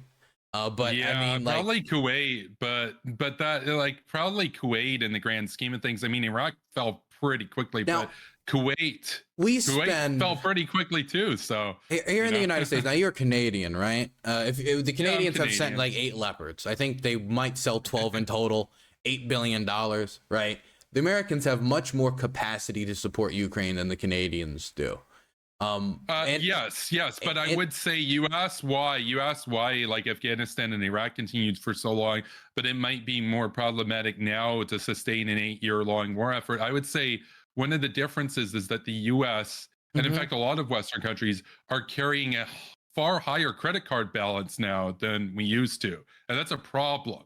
And we need to get our finances in order is one of those things that that doesn't really I mean, it becomes a national security issue at a certain point when you have $35 trillion in debt. Are you able to wage a war to the same extent? So, I do think that physically you can, but as long as we've all agreed on this, as long as we've got that 59% of world reserve currency, and second place is the euro at 20% reserve currency, and third place is the Japanese yen. So it's all American allies until you finally at like 3% of global reserve currency, you get to the Chinese, then it's the Canadians, then it's the Australians, right? I do think as long as that's the state of affairs, we do have more global spending power and can work within a deficit more than many other countries. And when we're talking about, and wait, let me finish. We're talking about like $50 billion to $100 billion a year if we did it my way, right? If we did it the Burns way, it'd be 100 to 110 billion. But if we're doing it the way Biden wants, we're talking about 60 billion a year. That's not such a burden on the national debt and national deficit that we couldn't make that up in other ways. Whether it is with a capital gains tax or increasing the capital gains tax, there's so many different ways we could pay for this, and we could explain it fiscally through a few different ways. Number one, Europe is our number one exporter. We export to, not as in they export to us, but we export to them, and they export to us. Even though we take more exports from China, our exports mostly go to the Europeans. They hold 20% of the global reserve currency.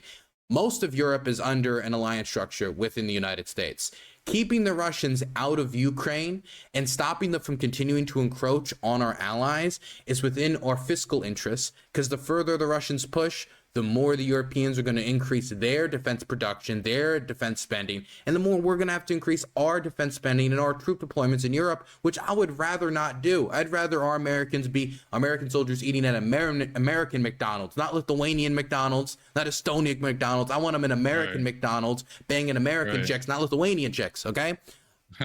So I think that there is a real argument to be made that if the Russians do continue their ambitions, and are we on the same path here, that the Russians don't have any interest in stopping this empire path that they're currently on, then why would this not just become a bigger fiscal issue down the road if we don't deal with it now? Well, I want to be clear. I think some people would argue, and maybe you're okay with the label, some people would argue that what you've described, the idea that because the US is essentially America and holds such a portion of the reserve, that we can kind of just spend as if our credit limit is infinite. Some people would characterize that as like I wouldn't say infinite. Modern. I wouldn't say infinite, but I said we have more flexibility than other states. Everyone in the world acknowledges that, because we are the holders of the global reserve currency, which everybody else deals with, and nobody wants all their reserves to become worthless overnight. So they have to trust in the dollar. I get that. But then there's the idea of the modern monetary theory approach, which says, therefore, you don't have to worry about the financial considerations essentially at all. And for me, like, I look at things from kind of like a more sort of almost Keynesian view now than I used to, for sure. I actually don't care about that debt limit as much. But a lot of people do, and I do think that it will play in U.S. politics to the point where, I mean, I see a lot of people post about this where they argue, look, how do you sustain a war effort when you're at unprecedented levels of debt? Can the U.S. do it? Yes, you're right, they can, but it does become politically difficult to maintain. And I want to be clear, I don't think the U.S. could maintain the same spending effort over 20 years like in Afghanistan level. It's not going to be 20 years. It's not, because it isn't an insurgency It's probably not going to be 20 years. Yeah, it's probably not going to be 20 well, years. it's impossible for it to be 20 years unless we freeze it. If we freeze it, then it can be 20 years. In fact, it could be 50, 60, 70 years. It can end up looking like North and South Korea. Right. Well, but here's the scenario, right? Let's say you did freeze it. You had a demilitarized zone. As opposed to having an 8 or 10 or 15 year long war. And instead of having another 400,000 casualties, instead you had 0 over the next 70 years.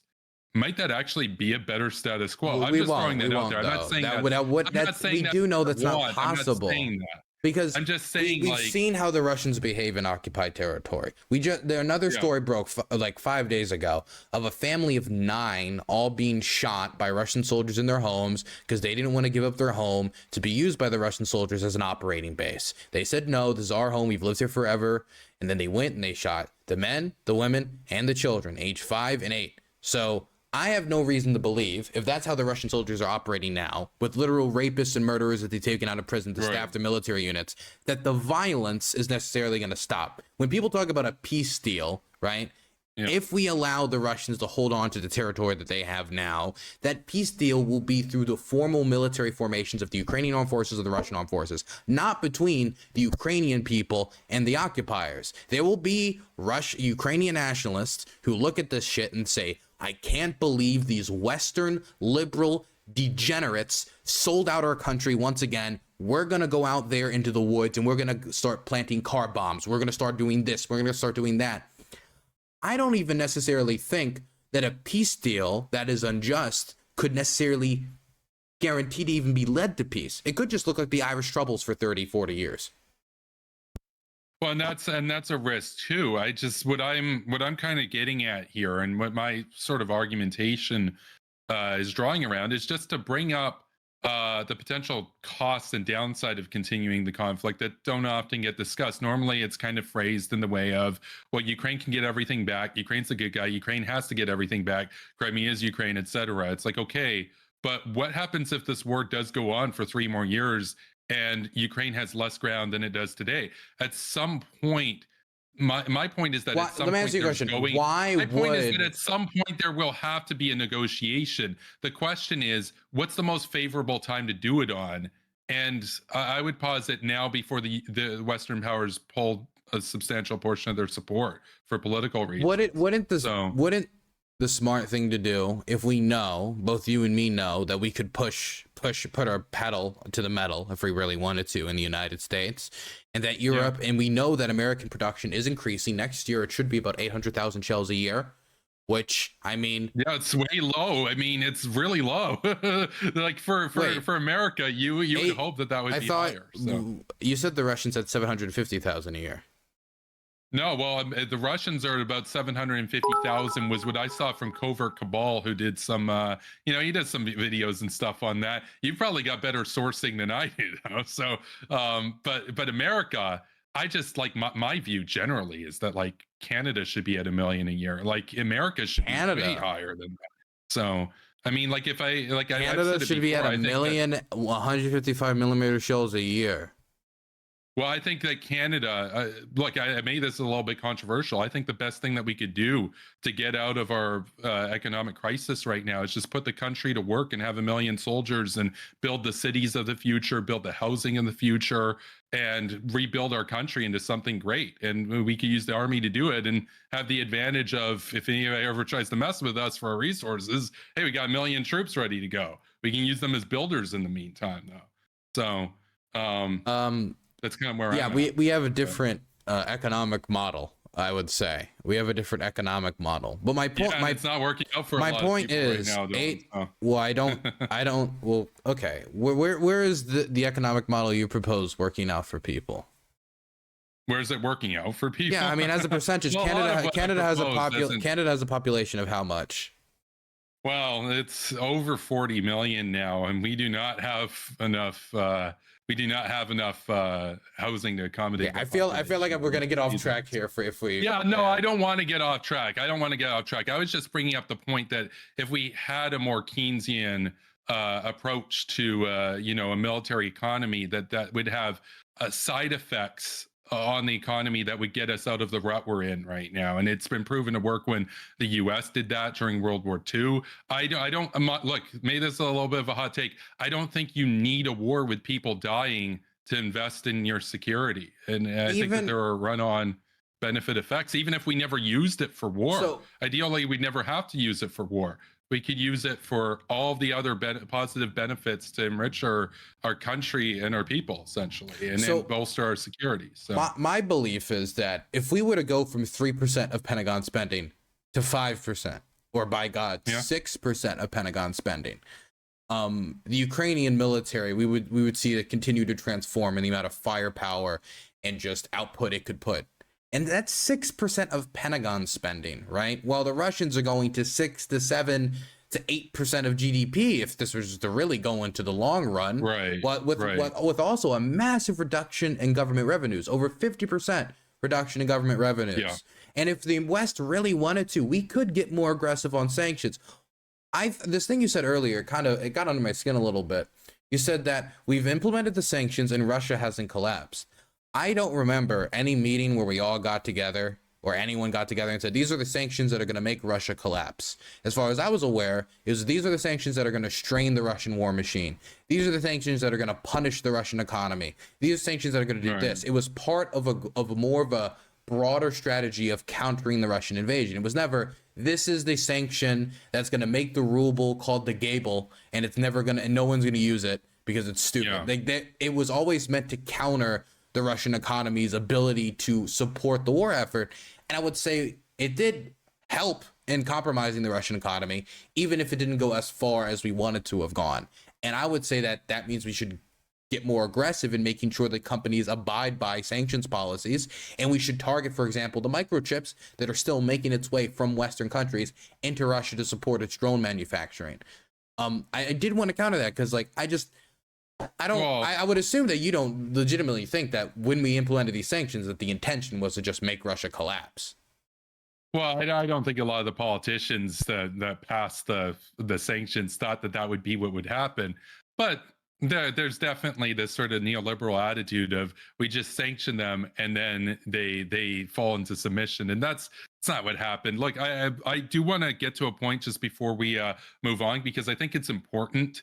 If Putin did break that taboo and did use a tactical nuclear weapon to attack Ukrainian forces on Crimean soil, what do you think the response from Western powers should be? Do you think we should go to war with Russia?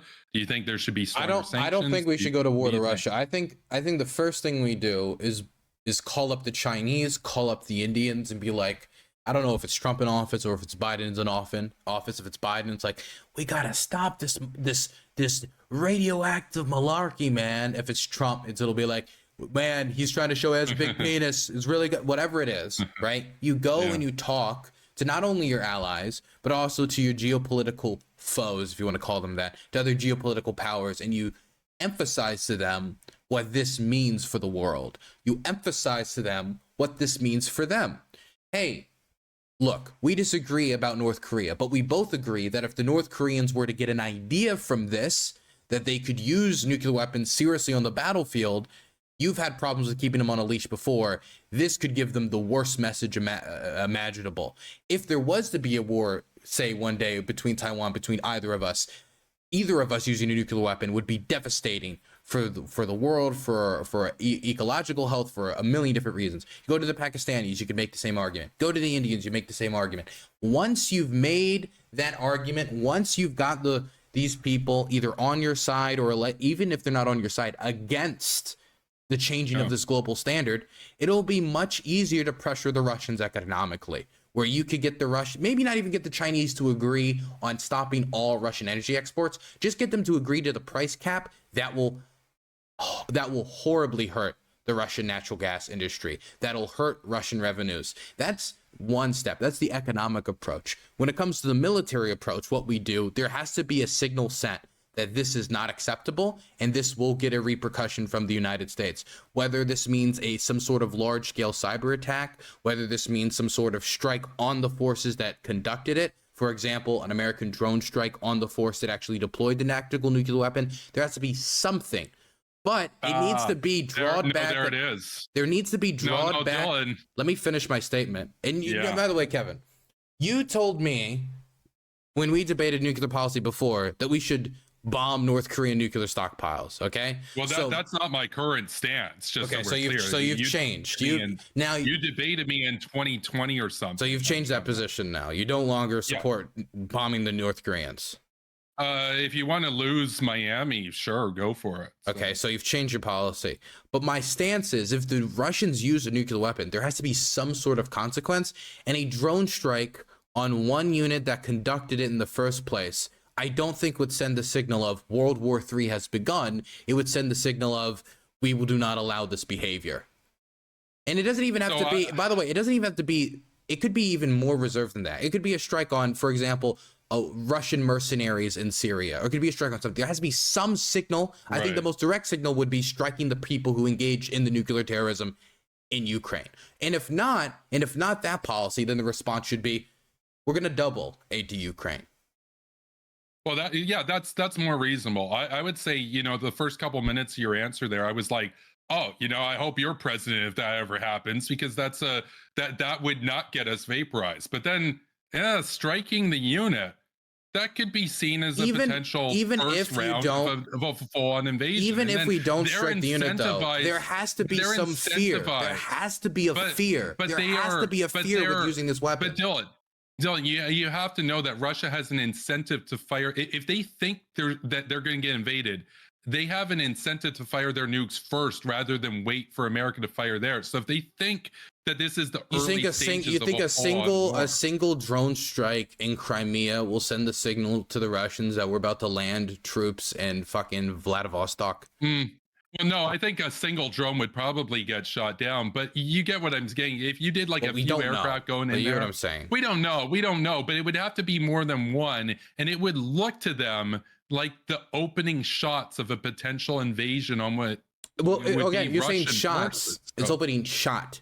I'm saying that you disable. But you would go in. Yeah, but you'd have to have at least a backup in case one gets shot down in order to follow through on it. Yeah, It would be one or really two, embarrassing maybe if three it got drones. shot down. We've already. Wait, when you say it would be embarrassing, the drone got shot down. We've already had a drone get destroyed over the Black Sea during this war, where the Russians straight up rammed yeah. it and it crashed. Yeah, I saw that, and it was an but embarrassing. it wasn't shooting at Russian troops. No, it That's wasn't the shooting. Difference. Oh, of course it wasn't shooting at Russian troops. No, so that's the difference. My point is, you would have, if this were to go through, they would do it with such forces that they would ensure that the unit was effectively struck, which means more than one aircraft.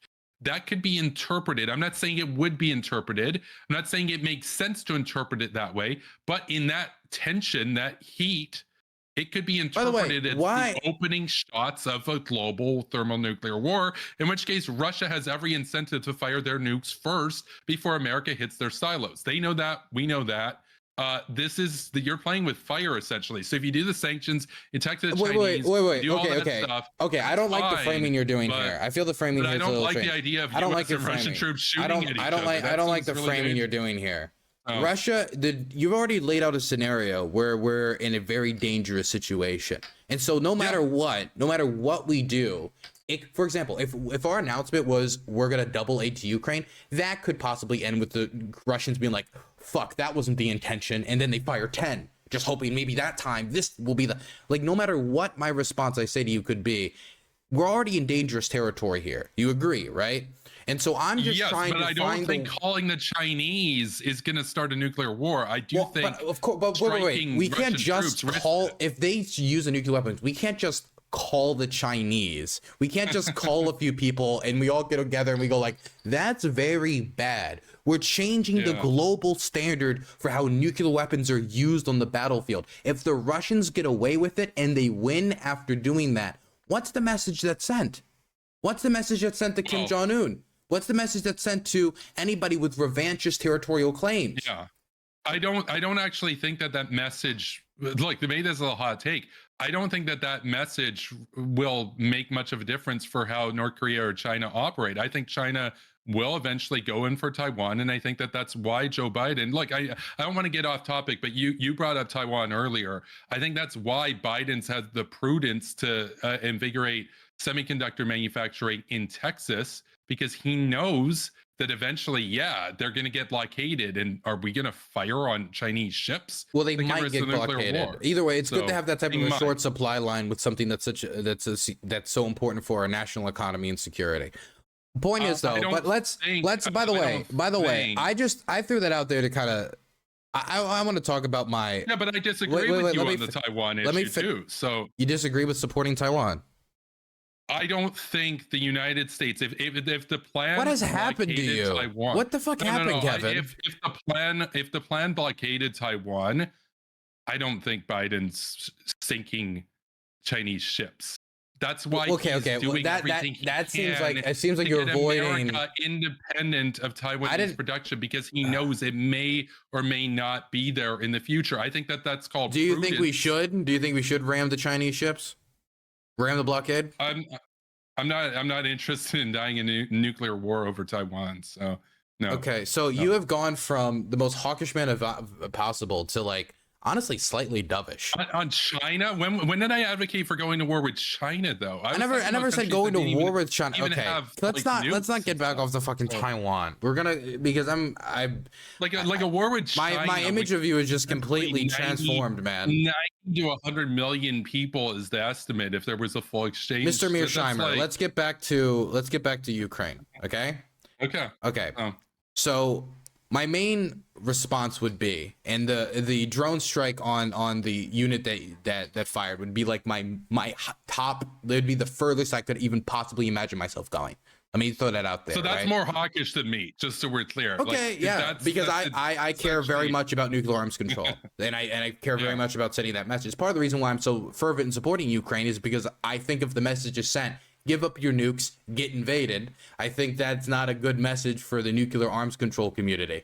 Well, I don't think defending Ukraine is hawkish, but I do think striking with U.S. forces Russian positions would be a hawkish. After they've deployed a nuclear weapon, I mean, we're talking about on U.S. forces, not on anywhere, because them deploying a nuclear weapon anywhere affects everywhere. It affects the global standard for nuclear weapons usage, which affects American citizens. It affects Russian citizens. It affects Ukrainian citizens, Chinese citizens, Japanese citizens, everyone. It affects everyone.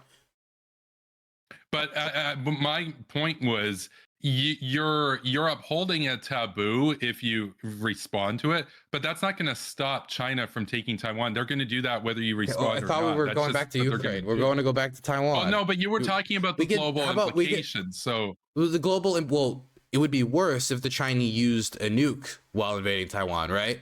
they won't, though. They won't. They want it for themselves. If the standard has changed and they're getting capped by the, okay, we just saw how from the Russian invasion of Ukraine that, you know, sometimes invasions don't exactly go as planned. And I could imagine if let's say the Chinese were to invade tomorrow, we don't know that they'd be successful. There's a chance that they try to do a landing. We haven't seen them do a widespread military invasion like this really ever. There's a reason they haven't invaded Taiwan before, and they fail. What do they do then? Well, they wouldn't do it on day one. They would blockade the island for months first to cut them off from support. Here's the difference between Taiwan and Ukraine. People say, well, they're both democracies. If we send our navy over there, what if they use their here's the difference.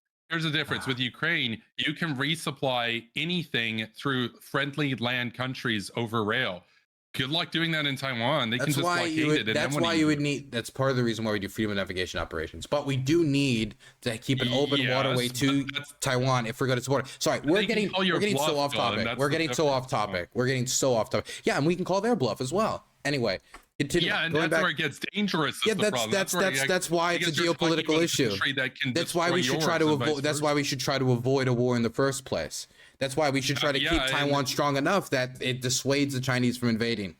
Anyway. Yeah, but the U.S. doesn't even recognize Taiwan. I don't believe the U.S. would lose its cities over a country it doesn't even recognize. But okay. I mean, we said that for all of Europe when we joined NATO, didn't we?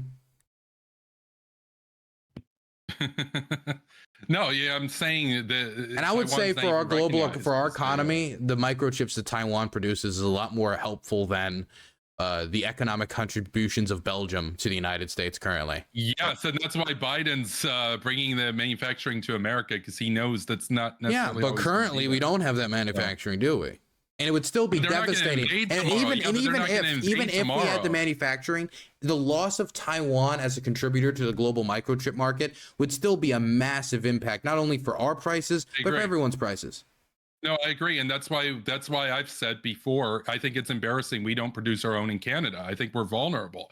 I think China knows we're vulnerable, and I think it's a weak point to be in, and to be so dependent on foreign, especially easily blockaded countries. So we should be building that here. Even if you do go through and defend Taiwan and risk a nuclear war with China, I think it still makes sense to defend build them here, because guess what? Even if Taiwan wins, those factories are getting. I don't want to fucking talk about this. So, can we go back to? Can we finish with Ukraine? Sure. Okay, I don't want to talk about this. If you want to talk another day about Taiwan, we can schedule a day to talk about Taiwan. But I want to keep us on Ukraine. Man, there was a few things I wanted to hit on before we wrapped up. What was it? Do you think it at all matters that Russia could just start a war again in a few years if we don't get the deal that you want? Because you said you're going to enter negotiations. So we enter negotiations. What does the Russians say? NATO's a no-go. There is no Ukraine to NATO. We will never accept that. Ukraine's part of the Russian people. We think we can wait you out. What do you respond to then? Because I would assume your commitment isn't we're getting a deal no matter what. Because if we're getting a deal no matter what, then we're going to give the Russians whatever they want no matter what. The debate and the range of acceptable negotiations is over the extent of Ukrainian territory that gets to be in NATO. But NATO, otherwise, you're just going to have a war in a few years if they don't get to be in NATO. That's at least semi-reasonable. If Ukraine was in NATO before, this never would have happened. NATO is the ultimate guarantor of peace in the region, and security. So, and if they refuse that, then we just keep fighting until there's another stalemate, basically, and then we come back and so on. But that's kind of like a hard line, the same way as them keeping Moscow is like a hard line for them. So that's kind of where it would have to be. So why is they're not going to give up Moscow? Why is your focus on reaching a settlement with the Russians now instead of redoubling our efforts? Because look, I'm going to be real. I don't think the Western powers are going to do that. I just see the support for the war effort, not support for the war. People say, "Oh, Kevin doesn't support the war in Ukraine anymore." It's like I never supported Putin invading Ukraine. The war effort against the war on Ukraine, yeah, no, that goes down with each month. Eventually, it's going to wane and be cut by a lot of countries, which puts Ukraine in a weaker position to be able to even hold the line. So I think my view is that the last couple months there's a chance that these are the best negotiating times that might ever occur, given the way that things are going. And people can say, "Oh, but you're part of the problem. You don't want to completely go, blazing in and destroy Russia. No, I'm just trying to be realistic about where things are going here right now. I got a question for you, Dylan. So, do you think that I'm a Vatnik or a Russia sympathizer? I don't think you're a Vatnik. But I do think your plan is not likely to succeed, and I do think that this could possibly mean Ukraine sliding into liberalism again. Well, I didn't really have much of a focus on the political direction. I was specifically talking about how can we attain peace on the most favorable terms, because it would be worse if Russia. Well, no, if the remaining part of Ukraine gets to be in NATO, you'd actually have a meaningful peace. Look, if they're not in NATO, it's just going to. We've already went over this. If there are people in occupied territory, with Russia continuing to act as they do now, there will be car bombings. There will be some level of resistance. I don't know how long it'll go on. I don't know if it'll be snuffed out quick and the last remaining holdouts will all do a giant ass fucking exodus. They'll all leave. But there's a really good chance that we would see something that could look like the Irish Troubles, with assassinations, car bombings, and we don't even know how frozen the conflict could be. The Russians could every few months just fire a missile at a random Ukrainian city in order to send a message of like, hey, nobody invest in here. We need to use Ukraine as an example of what happens when you turn against the Russian world. Right, but if that city happened to be in the part of the Ukraine out of the war that's part of NATO, they wouldn't fire it. Putin doesn't want to die. And look, like I said, I think that if there was a full exchange between the West and Russia, it would be most likely as a result of accident, of miscalculation. Putin bombs Kiev a month after this deal was made. What do you do? Sorry, what's? Putin bombs Kiev a month after this deal was made. What do you do? Well, look, he's not going to attack a NATO country. Answer the question, though. Okay. Well, because it's not like Russia hasn't bombed Kiev before, right? I've seen it. It happens. Well, yeah, but Kiev wasn't part of NATO. Look, in this crazy scenario, we do know that the Russia. I mean, no. If he attacks a NATO country, he attacks a NATO country population center. Look, I mean, you already know what the answer is. You attack one, you attack all. So you declare war against the Russians. But he knows that. That's why he's not going to do that. So you would declare war. You would declare war against the Russians. Well, he would have declared war against NATO by firing that shot. See, this is the thing that gets me earlier. When I'm talking about keeping a global nuclear standard in line and using a military response, not even declaring war, firing, destroying the unit. We could even say we didn't do shit. That was some Bayraktar drone. I don't know what you're talking about. What? The Ukrainians must be really advanced these days. That's crazy. That's so out of line. Russians bombed Kiev after your deal's made. We've actually just started World War III. That's not out of line. That's reasonable. Because NATO's different. NATO's different. Would you agree that a NATO country being attacked in a non-NATO country? I agree that we need to have a strong standard to protect NATO countries. But I also think that there's a global standard when it comes to nuclear weapons that needs to be upheld as well. I say nuclear weapons are different than other types of weapons, and they need a different response. Right. I think the difference there is this would be Putin using a tactical nuclear weapon on soldiers in battle with a non-NATO country versus Putin bombs a city that's a NATO country. That necessarily requires a different level of retaliation. Well, wouldn't a nuclear and he weapon? knows that. That's why. But he knows that. That's why he wouldn't do it. That's why he didn't invade Estonia. Estonia would have been easier than Ukraine. But Estonia is NATO. That's why they're bulletproof. He's not going to go into Estonia. He wouldn't go into Ukraine at that point. That's why I want them in NATO. If they were in NATO, none of this shit would have ever happened. So that's where we're at. Okay. So I just want to ask you a few questions about the political side of this. I don't think they're going to get Crimea, so they're going to have to relinquish that at some point. Otherwise, you can't join NATO if there's a territorial dispute, right? So let me ask you a question here. So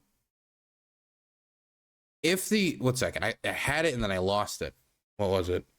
It's probably about the double standard in NATO or something, right? No, it wasn't about the double standard in NATO. It was about something else. Ukraine. Oh yeah. What about the future of Ukraine as a state? And about how this makes the West look, how it makes Ukraine look, and what it means for the future of the country. Because if Ukraine agrees, because if they're giving us NATO membership for Ukraine, which is how they're going to view it, they're going to want something in return for that. Definitely after contributing so much towards this war effort, they're probably going to Russians. The Russians are going to, yes, they're going to ask to keep the territory that they've captured, and they might even ask for more things. But let's just assume that they keep the territory that they've captured, which I think if we were to go to the negotiating table now, that is still probably the most likely outcome. I agree, but you start by requesting or saying, well, we want Zaporizhia and Kherson, and then you guys get the other two. That's probably not how it's going to turn out. But you have to start strong in negotiations so that when you move back, you're where you actually reasonably want. Let's say you go to those negotiations, you throw that deal out. They say, no, we want Zaporizhia and Kherson. Would you give it to them at the end of the day? Well, see, here's the thing. That negotiating process would be complicated. It's possible that the end... that may be arrived, but the trade-off is that you're getting a guarantee from like 30 countries, some of them nuclear powers, some with 11 aircraft carriers, that you'll never be invaded again.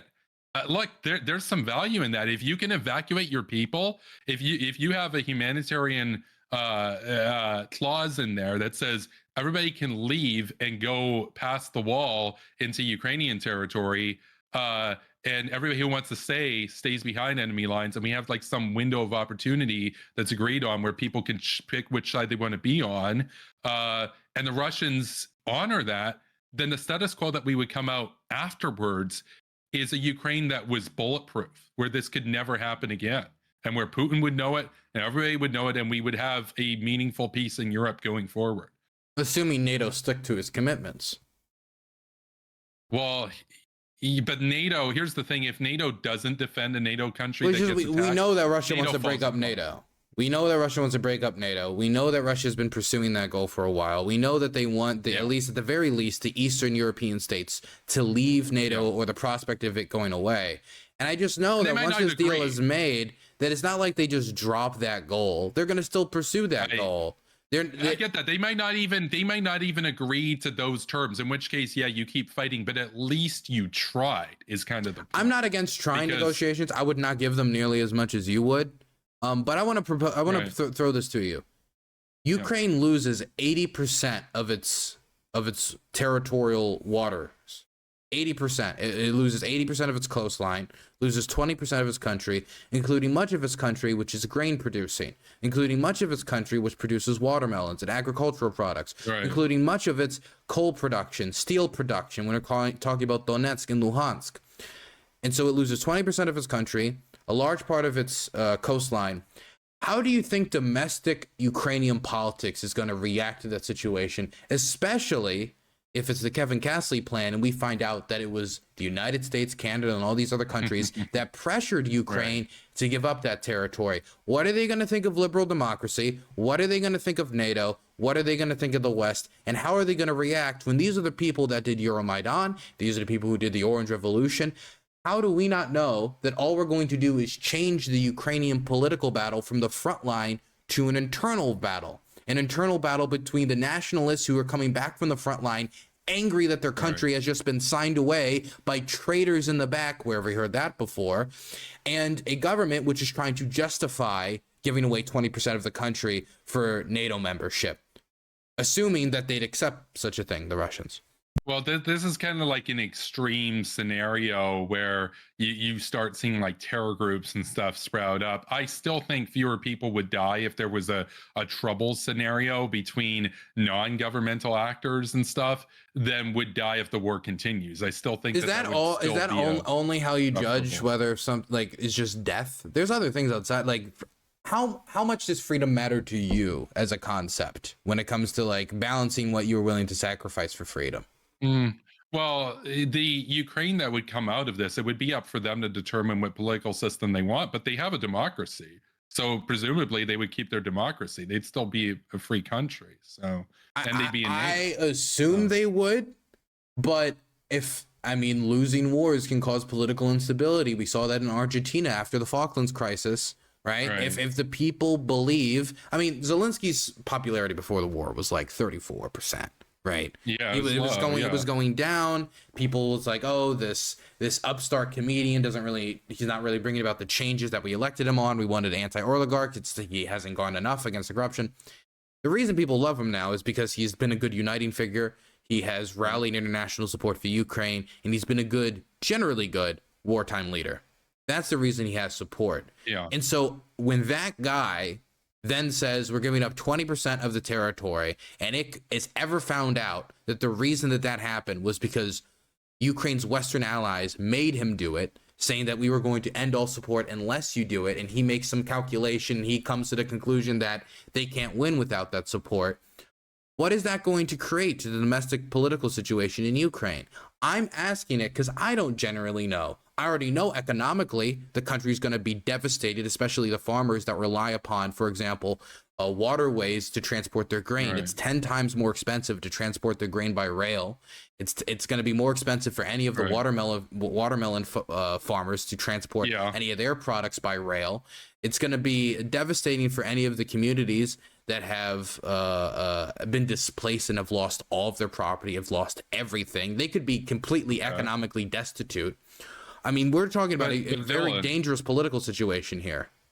But Dylan, you would know. You know foreign policy and international relations and history and stuff. You would know that many conflicts in history have ended without a total surrender by one side. It's not always an unconditional surrender by one party. Oftentimes there is a negotiation where a midpoint is reached, and then you have the two states with their own territories afterwards. My whole sort of thesis coming into this debate and just looking at everything unfolding this year is that I think it's very likely that there will eventually have to be negotiations, because there's never going to be a total surrender by the Russians. I don't think that will happen here. Now, you disagree on that. Well, when you say total surrender by the Russians, I don't acknowledge that the framing you're putting there. When you say total, that makes it sound like the Ukrainians have to march on Moscow, right? When that's not what the Ukrainians need to do. The Ukrainians just need to make it too costly for them to continue to maintain the empire that they currently have, with them continually having Ukraine draining them and being removed from Ukraine. As in, you could have troops in, Armenia, not Armenia anymore, but, Kazakhstan and Belarus and all these other locations, but just not have enough troops or well enough experienced troops to hold the Ukrainians back. There could be so many different scenarios where the Russians don't cave, but they just cannot continue to sustain, where what used to be unacceptable demands by just the reality of the situation become acceptable demands, as you're saying is the truth for the Ukrainians right now.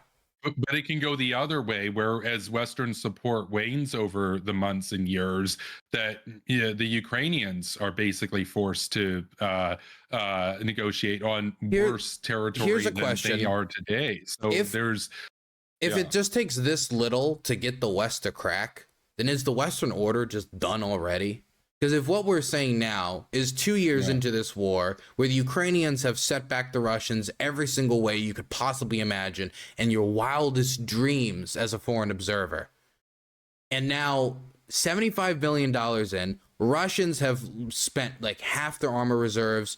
Their foreign reserves are draining. There's questions about seizing the foreign reserves and giving it to the Ukrainians, which I support, by the way. We back down 2 years into it, and say, never mind. What does that say about our resolve?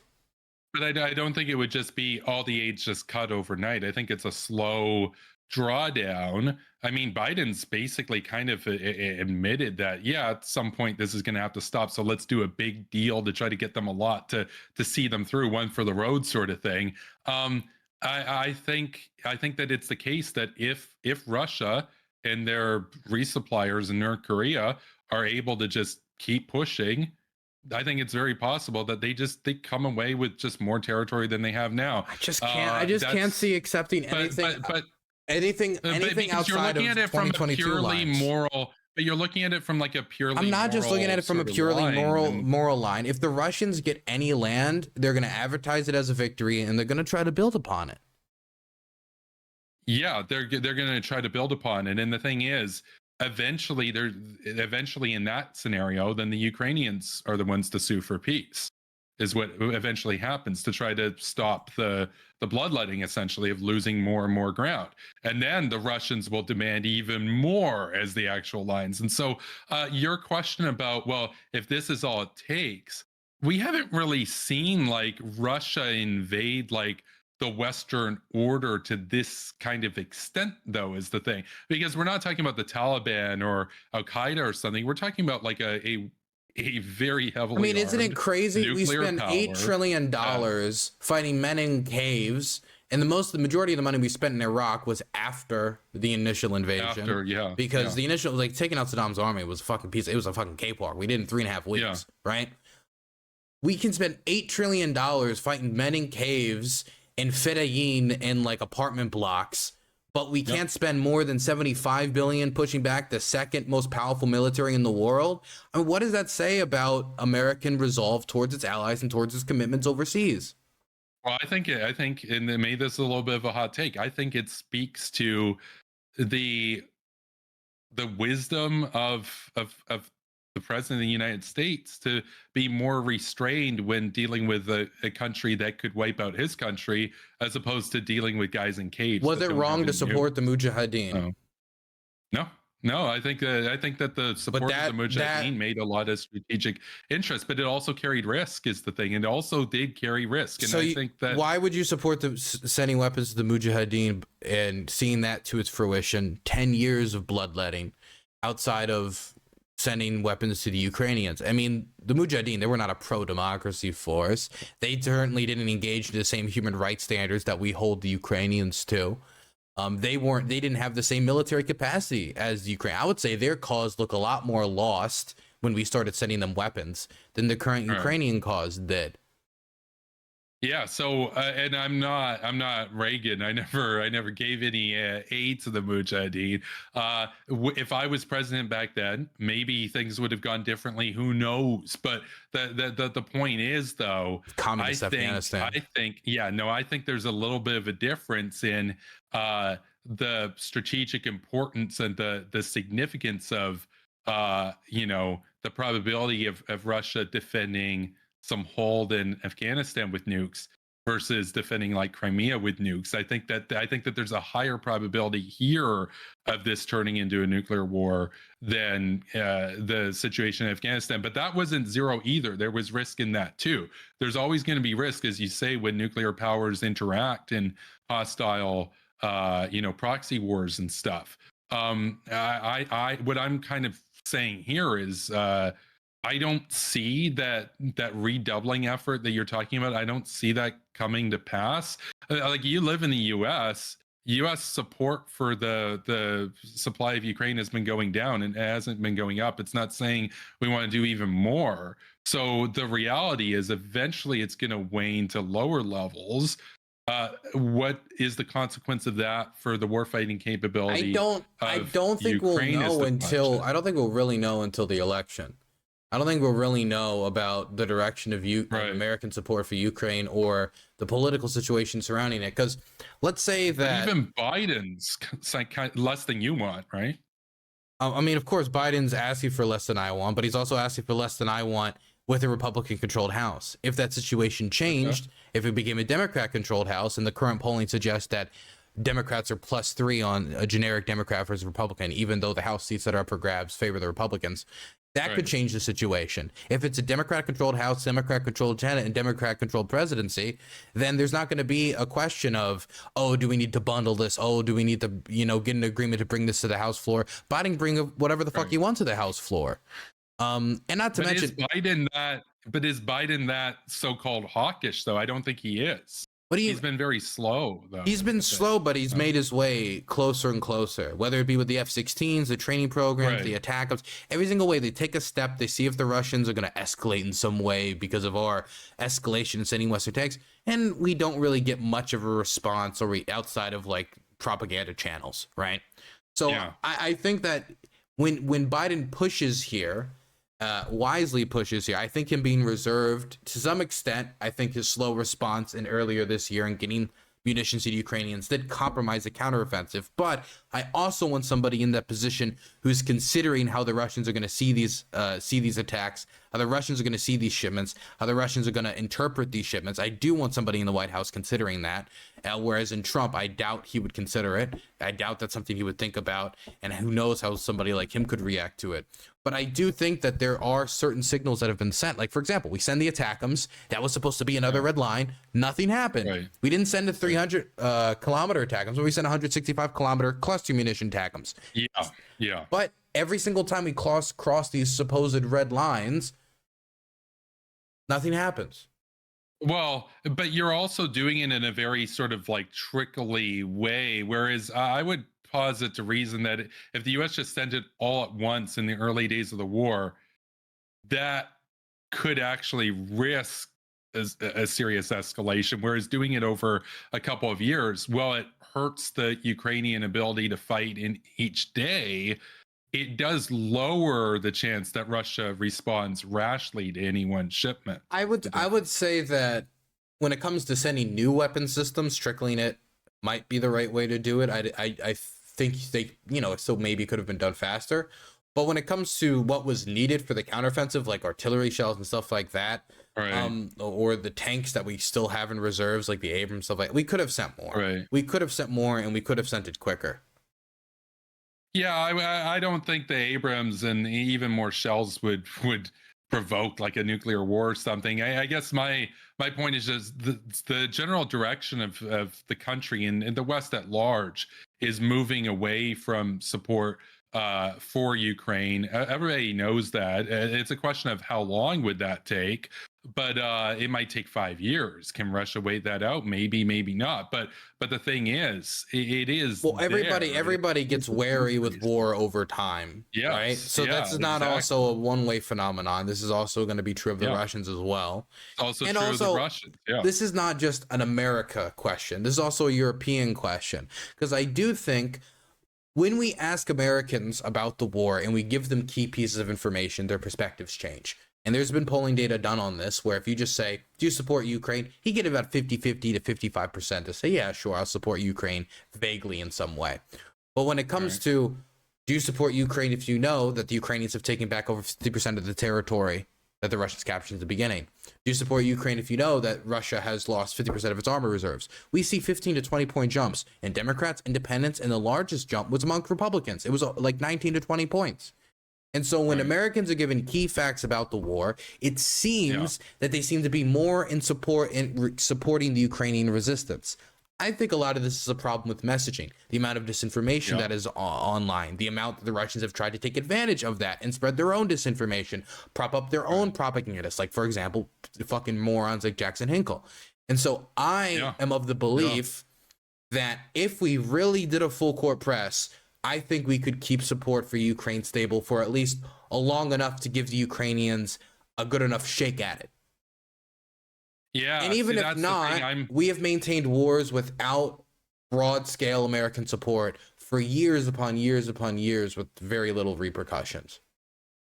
Yeah, again, I would say that was when you had a substantially lower debt level than you do now, a lower cost of living than you do now. People are much more attuned to the economic reality of living in this sort of post-pandemic era, and so it's a lot harder to sell these sorts of things than it used to be. I mean, we also didn't talk about it when the costs were coming up there, because when we talked about like troops deployments, we didn't say today we spent this many million, $400 million That's in right. Afghanistan. We didn't say that. But when we talk about Ukraine, it's these dollar amounts, 400 million, 500 million.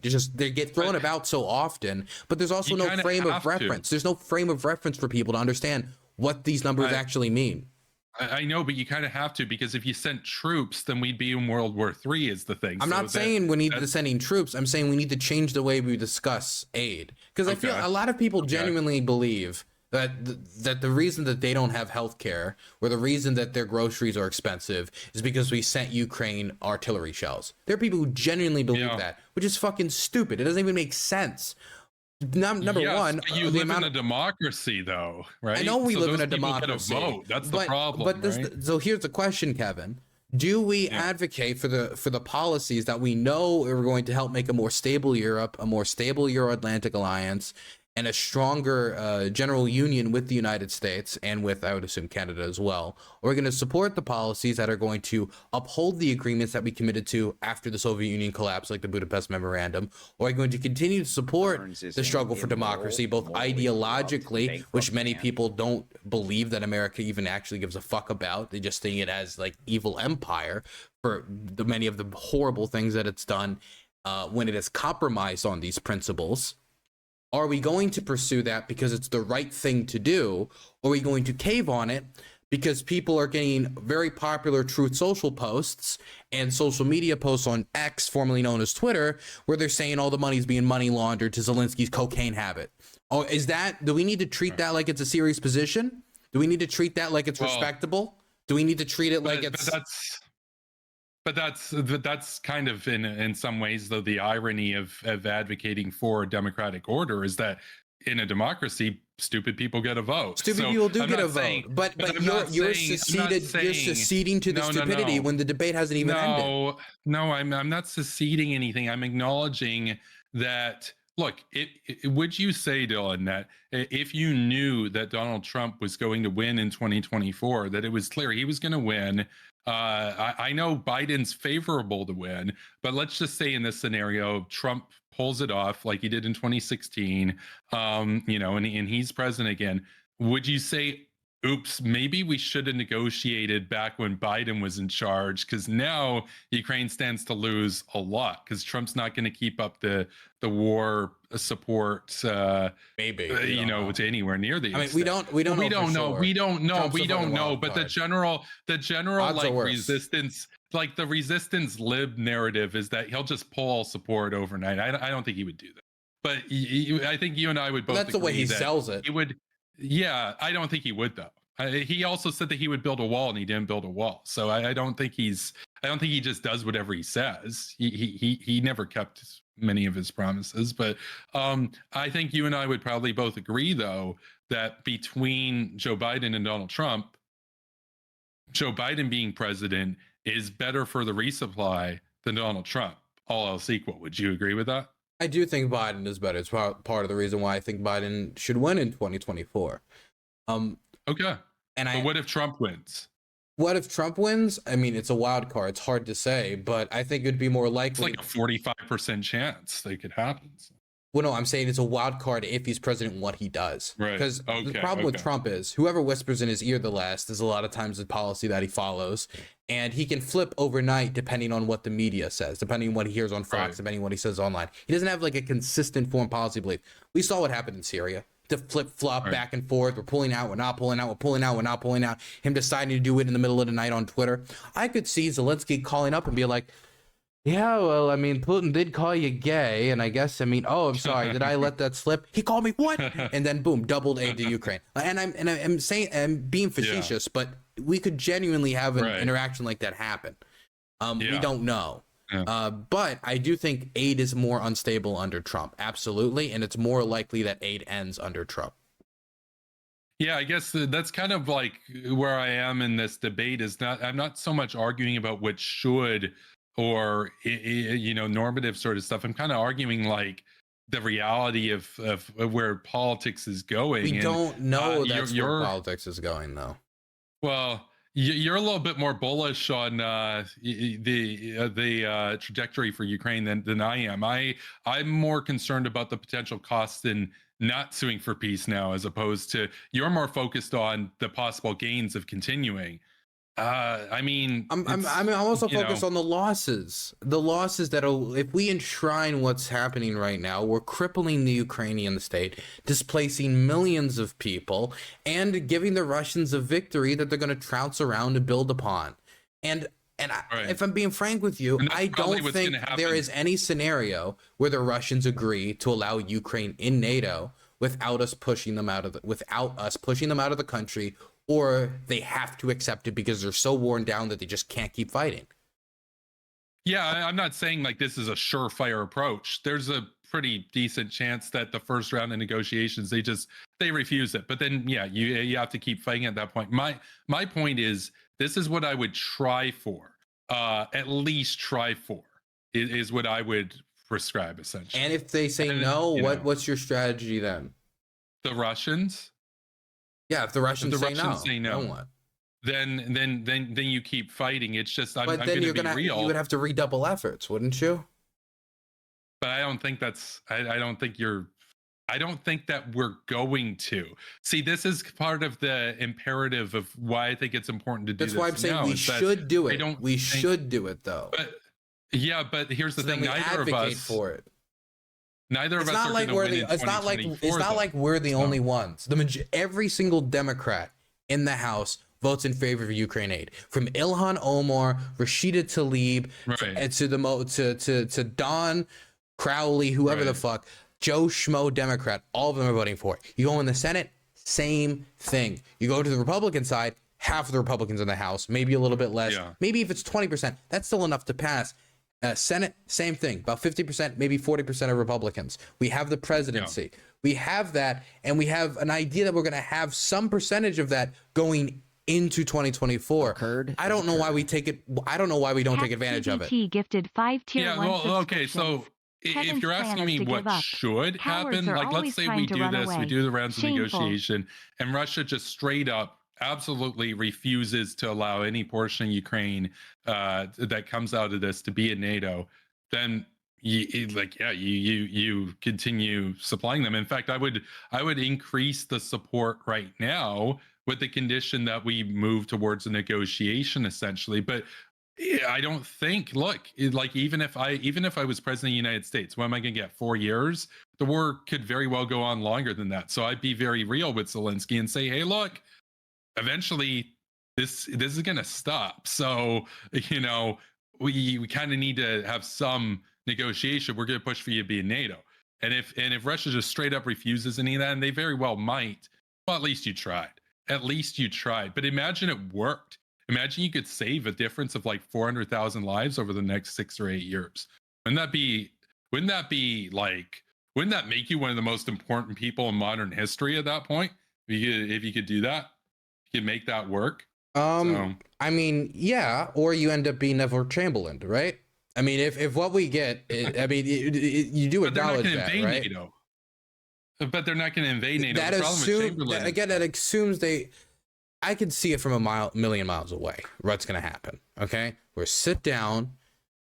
The Russians say, we're not giving anything. We're not giving anything. Fuck you. We're not giving anything. And then eventually, what's going to happen is Ukraine's going to say the same thing. So we take over the negotiations. We box out the Ukrainians and we negotiate on their behalf. And we start signing away their land. We start signing away their territory. And before you know it, we've already agreed to a bunch of things that the Ukrainians don't want to give up and would be politically suicidal for them to give up. And after we give those territories up, the Russians are going to say no NATO membership. So we'll say, fine, we'll do this other thing instead. If the Russians, if their goal is to continue expanding past Ukraine, which you would probably acknowledge, and I probably acknowledge, why would they ever accept NATO membership if that's their plan? Unless they were just, do you think they're going to abandon the plan? Well, I don't think Russia's going to be able to go into Poland, or they're going to be able to go into Czech or something. I don't think they necessarily have that capability, and I think they know that. I think a lot of the rhetoric of the expansion, the revanchism, it's to appeal to the older conservative voters who remember the Soviet glory days, and I don't think Putin like I don't think Putin's going to invade like NATO countries. How long until like Chechnya, Georgia, Ukraine, Syria? How many of these need to happen? Okay, but what about Moldova? What about Georgia again? What about any of these other countries? Possible. Well, that's possible. That's absolutely possible. And in fact, to my knowledge, they already have troops in Moldova. They have 1,500 troops in Transnistria. In Transnistria, so they already have that in Transnistria. But again, that's not in NATO. My point is that by expanding NATO, we expand this bulletproof shield of protection to where there can't be war, and that's how we guarantee the peace, essentially. And so, there has to be an outcome where they get to be in NATO. The question is, what percentage of the territory is retained that will be in NATO? And that's where the debate would happen over. But like, if they just flat out refuse, okay, then this goes on for another couple of years. Ukraine might lose ground. Russia might lose ground. We don't know. But eventually, my point is there will have to be negotiations. You're more certain that there can be a total victory, and I do think that there can be either maybe not a total victory, but there can be much more of a bullish victory than we currently have if the West put its foot on the gas. I do believe that, because we've been basically treating it as a side hustle. When we look at the percentage of Pentagon spending we've been putting on this, which is 3%, we've been treating this like a side hustle. And if we stop treating it like a side hustle, I do think the Ukrainians could do much better. Whether or not that would mean retaking Crimea, whether or not that would just mean they have more leverage in negotiations and be able to negotiate back more land. Who knows? But we are treating this like a side hustle.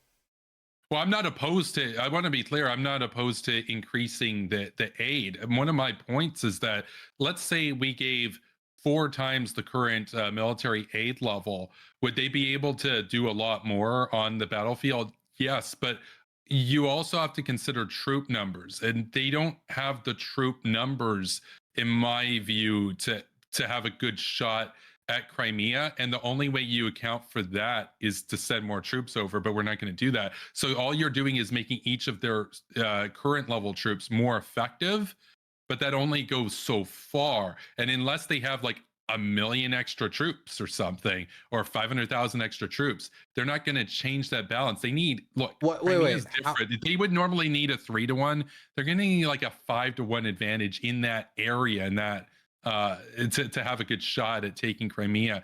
I just don't see it happening. Russia has like 3.5 times the population to muster. Okay, so and we can't send bodies over there. Like, okay, let me lay this out to you. I think honestly, I don't know if you're speaking out of a place of like knowledge of how this invasion would work, or if you're just being like, it doesn't sound possible, so it's not possible. So let me ask you this question: Ukrainians take back Zaporozhye. They push to the sea. After we've increased funding, they've found vulnerabilities. They push through. You don't think that's impossible? I don't think that's impossible. When they push to the sea, they're also going to get back Kherson. Now they're near Crimea. The Ukrainians have already shown their ability to target the Russian Navy. The Ukrainians have already showed their ability to target the Kerch Bridge, which is the only physical landmark connecting the Russian mainland to Crimea. We give them a unitary HIMARS warhead. They slam it into the Kerch Bridge a few times, continue to target the ships that would be transporting the food, fuel, supplies, and everything else necessary to maintain the Crimean occupation. Russians aren't in a great spot, are they? No, they wouldn't be, but by that point, they probably would have already moved some, if they didn't have it there already, some tactical nuclear artillery shells into there. So is that the only thing? But you said that's not a likely outcome, them using it. Well, no, but it's a risk, and the risk of that, if it did happen, isn't even that Russia does it. It's how the West responds that might get us all killed. That's the real risk. Well, the risk is if they do it. I don't think you respect the break of nuclear doctrine that would create. And I've tried to emphasize that multiple times in this conversation. I don't think you truly respect the break in nuclear doctrine that would create. No, I understand it breaks like a 70+ year long taboo on the use of them. I also don't think that whether or not that taboo is upheld and made clear that it's But the unacceptable. I point, don't so think your scenario. Let's bring back to the war game because we've been going Sure. for over 2.5 hours, so we should. Yeah, we'll have to wrap this up soon. So yeah. When it comes to the Crimea invasion, your defenses in that situation, they'd use a nuke, and that would defeat the siege. No, well, they might. You would agree they might. I'm not I saying mean, will. they could. I mean, they might use it tomorrow, but I mean, yeah, it's a possibility. Probably not tomorrow, but if Crimea was seriously under, a full counteroffensive, you see how that doesn't inspire confidence in me. Where it's like, okay, the Ukrainians have disabled the Kerch Bridge. They continue to target the Navy. What do the Russians do? Nuke them. It doesn't sound like a good confidence in their defense. So you think in this scenario, nukes would be nukes would be a desperation move no matter what, because the Russians want to avoid using nukes. Well, so if they're using nukes, that would only happen in a scenario where the Russians are actually about to lose Crimea. Yeah, and that's what I'm saying. That's when they might do it, is when they're about to lose Crimea. So that's why you don't think it's possible for the Ukrainians to take it back. Well, no, I don't think it's going to go that far.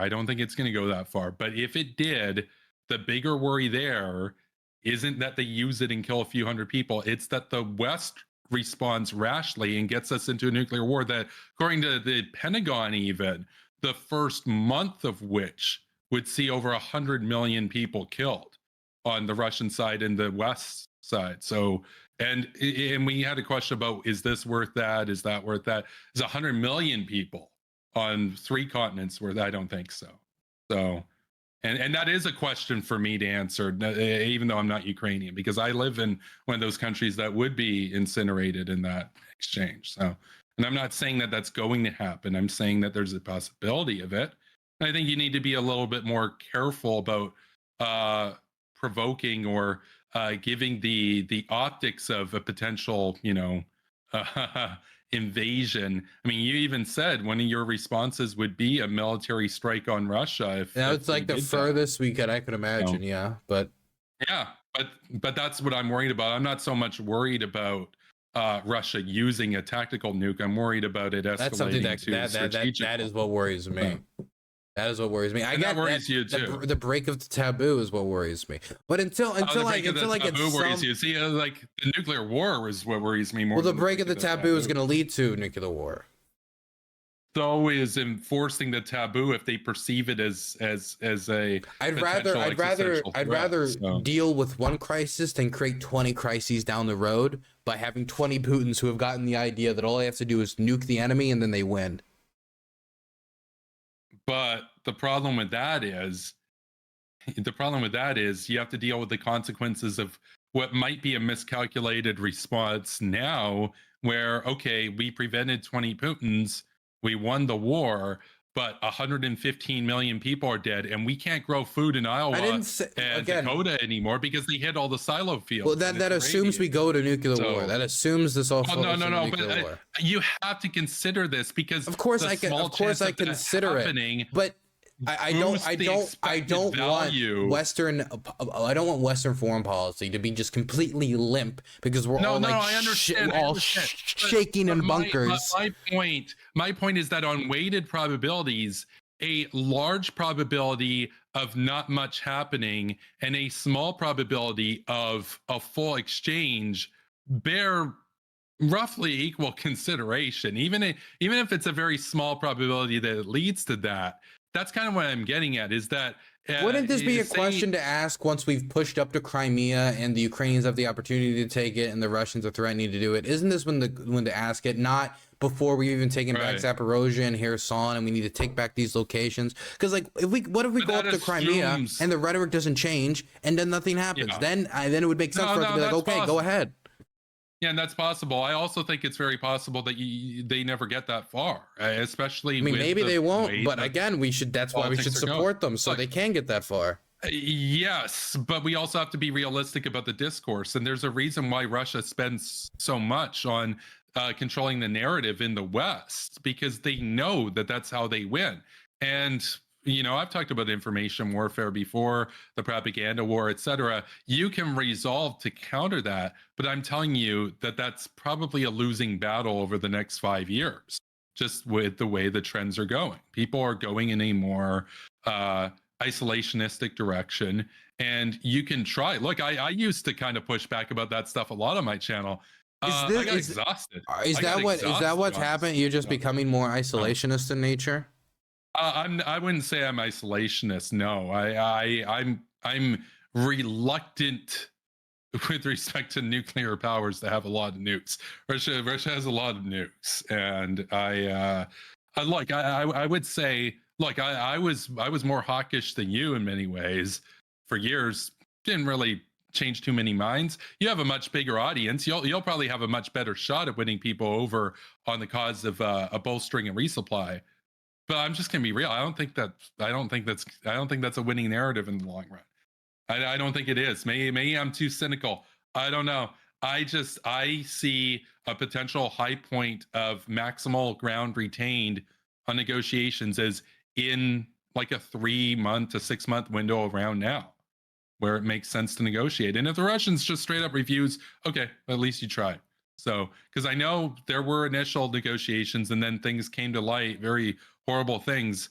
We're all acknowledging the Russians do horrible things. I'm not disputing that. What I am stating is they do horrible things, and they also have 8,000 nuclear warheads. And that has to bear into the calculation how we respond. If it doesn't, then then that is not a world that has a high chance of exploring the stars. That might be the reason why we don't see too many aliens out there. So I just don't want to pander to these crybaby Russians, man. Well, it's not gonna be the Russians voting for this stuff. It's gonna be your compatriots, my compatriots, right? It's not gonna be Russians showing up to vote. Many people who want to pander to the crybaby Russians. But see, this is the thing. So it's kind of a paradox of the democratic order. The democratic order is profoundly weak and vulnerable to foreign connivance and misinformation. And the only way that you really get around that is by getting rid of the democratic order. And then that's kind of a defeated in and of itself. But in that sense, you kind of have to be aware of it. So I guess we got to wrap up this debate. But what I would say to you is, you mentioned earlier, Dylan, about how when voters are presented with data, Republican voters in particular change the most in your direction, though it should be noted they're the least in your direction right now. That's why I noted that. Yeah. My question is, what's a practical strategy for this to actually work in an economy where people can't even really afford to live? How do you win over the voter base to support this is my question, because we're in a different economic situation than Iraq or Afghanistan. It depends on which voter. Are hurting now in a way they weren't back then. I don't necessarily. I mean, it depends on how they're hurting. They were hurting in ways then too, as we were directly attacked, and it's very easy to justify war when you're directly attacked. For example. Oh yeah, I just mean economically. But I think it depends on the person. For example, Democrats right now, like, we've largely won over Democrats. I think the moral argument has been made, and I think it's been made well. And I think we should continue to make that argument in order to continue to keep those people on board. I think the economic argument has not been made well enough by the Biden administration. I think he needs to emphasize more that Europe is our main exporter, that if you work in any sort of manufacturing or production in the United States, there's a good chance that your products are ending up in European hands. And the last thing you want is a threat to European stability. The last thing you want is a threat to European economic relationship with the Europeans. And the last thing you want is somebody else encroaching on the peace in Europe that has helped create that helped create the United States as it is, as an economic powerhouse today. It was through selling our products to the Europeans. It was through the Euro-Atlantic Alliance. So my first argument would be economic. I think it makes sense for us to look out for the interests of the second largest holder of world reserve currency, and for one of our main trading partners, and for somebody who has been our main strategic backer through any of our foreign policy endeavors we've gone into. I think the second argument is nuclear arms control. I think for all of the fear and all the anger around nuclear weapons being used by Russians against the West. I think there is a question to be had about what message will be sent if a nation state that gave up its nuclear weapons 30 years later either ceased to exist or had its territory infringed upon, and the nation state that committed to protect that territory and help look out for their territory did not come and stick up to its commitment. So America, once again, failed on its commitments, and the message is sent: don't give up your nukes. If you give up your nukes, then your territory will be taken, your nation will be plundered. Remember Gaddafi, remember Saddam, and remember Ukraine. It can happen to democracies too. And I don't think that's a good message to be sent. I think Americans generally would like to, in the long run, decrease the likelihood of nuclear attacks. So that's an argument of short-term risk versus long-term risk. I think sending that message contains more long-term risk for Americans when it comes to the nuclear element. So there's the economic argument, there's the nuclear argument. I don't think I need to preach to you the moral argument here, but there's also, when it comes to the stability argument, if Ukraine fails to retake the territory, we don't know what type of Ukraine will end up at the end of this war. We don't know how the people will react. We don't know how stable the government will be. We know the Ukrainian people are perfectly willing to overthrow their government if they're unhappy with that government. Right. And Zelensky was not popular before the war. He was popular after the war. And the reason he was popular is because he stood up to the Russians and said, fuck you. And so if he turned to the Russians and said, never mind, you can have all of this, and in your plan would be literally handing them over more territory, we don't know about the stability in Ukraine. And so we could risk not only losing the opportunity to liberate occupied territory, but if there's more instability in Ukraine, the Russians will take advantage of it. The Russians will absolutely take advantage of it. And so therefore we could get into an even worse position down the line with Ukraine. And that there's just and I'm not saying that that's going to happen. I just think there's many good arguments to make about why continued support for Ukraine is important. So Dylan, so that's the thing. So I asked that not so much for you to win me over on continued support. I've said, look, continued support, but also acknowledge that negotiations are a worthwhile pursuit if we can get Ukraine in NATO. And if we can't, well, at least we tried. But I asked the question not so much for you to win me over or even your audience over. I know you've talked about maybe you would run for Senate in the past. I think you do great work. I like a lot of your,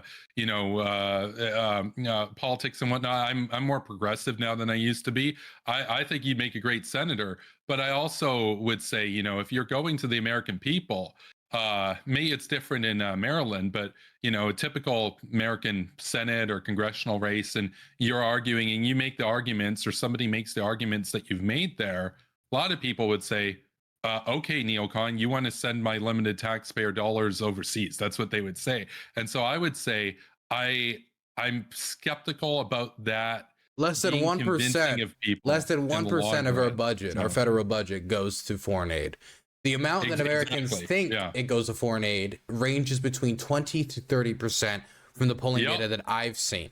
And so I think bringing up these things, but my conclusion will never be. My conclusion will never be, okay, fine, then end the foreign aid, retract from the world. We're going to be fucking emperor-style Japan and wait till one day when a Chinese spaceship floats over America and starts selling us space opium. I don't want that, right? I don't want that in the United States. And so I believe we need to continue to be involved in the world, working with our allies, supporting our allies, and sticking to our commitments. Global stability impacts American economy. Impacts the American economy, impacts the dollars on the table, on the kitchen countertop at the end of the week. The global financial crisis shows that so clearly. The idea that a housing crisis in the United States could cause a global economic meltdown, that wouldn't have been true maybe in 1700 or 1800, maybe even 1900. But in 2021, we're more interconnected than ever. And so there is a deep need for our leaders to be involved in foreign policy and motivated for America to be involved in foreign policy and staking its claim in the world. Not only staking its claim for its interests, but also trying to help bring the world forward to make an order where these types of wars are a thing of the past. So I have a couple of follow-ups there, and then we can kind of probably go into closing. But I have a couple of follow-ups here, which is that I think again, if you could kind of acknowledge that a lot of people won't be won over by that, and they would dismiss that as like neoconism or something. Then you can say, okay, maybe the support won't be there in 2 or 3 years. Maybe this is the best negotiating time that we might have, especially if Trump wins. But you're right to note that it's a wild card. So maybe we should pursue negotiations, have some strong terms to start, and see where things go. But continue supporting them. But I would also say, and my other follow-up is, let me clarify. I gotta clarify. I gotta clarify. I've never been against negotiations. I just disagree with how much you're willing to give up. Continue. Okay, and my other question. Well, actually, I have another follow-up now, but the first one's really short here. Given that speech that you outlined, that sounds like something I would have said in like 2021. Would you label yourself a hawk? I know you labeled me a hawk. I wouldn't label myself a hawk, because my position isn't that we need to go around the world bombing everyone into democracy or something. My position is we defend the country that we've made commitments to, that is upholding generally to international standards, that is within international law for us to send them these weapons. This isn't like Gaddafi, where we're sending weapons through intermediaries that were not agreed upon by the UN. There's a clear self-defense case here that Ukraine has and that its backers has to send. We're standing up to the principles that we espouse, which we constantly compromise on, and gets our system, the global system that we've held called out upon all the time for its hypocrisy. For example, I don't think many hawks would say that the United States should become a signatory and join the International Criminal Court. It was the hawks and the neocons that specifically designed the Hague Invasion Act so we would not have to keep ourselves to the same standards that other countries keep themselves to, and that we hold the Russians to. And I don't support, for example, the Saudi intervention in Yemen. I think it's been a complete failure. I don't think it has any chance of success. If you were to listen to me talk about the Israelis, you probably would not get a hawkish position from me. But when it comes to defending democracies that we're aligned with, like Ukraine and Taiwan, yeah, I'll stick in their corner. Is it really hawkish for me to say, you step on my lawn, we'll defend ourselves? You step on the lawns of my buddies, we'll defend ourselves? I'm not saying step on China's lawn. I'm not saying step on Russia's lawn, but stay out of Ukraine's lawn. Okay, so I just want to know for the record there, because you talked earlier about how my handing over more territory than you would result in more human rights abuses on more territory, essentially. I just want to know for the record here, you're not principally intervening or giving support based on the human rights scenario, because that happens in Iran and China. In large part. This is the problem, because the counter is usually, then why aren't you doing this everywhere? And the reason we're not doing it everywhere is because it's not practical to do it everywhere. So you do it where it's practical, you do it where it's manageable, and you do it where, for example, maybe other interests could be aligned. Because if it's just like, oh, we're just doing this for humanitarian reasons, then you can make an argument for us to send... You would go into Iran. You would go into Iran. No, I don't think invading Iran would improve the humanitarian situation. I do think, for example, sending weapons to Myanmar rebels could possibly improve the humanitarian situation. We don't know for sure, but depending on the rebel groups in, fascistic military junta. But there's a bunch of reasons as to why I support Ukraine. Humanitarian is one aspect to it, but in many instances, it's just not practical. For example, intervention into Sudan. How would that even work? Do we don't align ourselves with the RSF? They're fucking butcherous, genocidal maniacs. Yeah. Do we align ourselves with the horribly corrupt military that's on the back ropes and is probably going to fail anyway? And also tried to overthrow their democracy and worked with the RSF in the first place and empowered them to be where they are now? There's not really like a moral team to send weapons to. And so the best thing you can do is try to get some sort of a ceasefire, stop the violence. That's all you can do. And so, like, in some situations, it's just not fucking practical. Okay. Well, I would just argue on a practical level that, Ukraine, it's interesting that Ukraine happened to be one of them, because,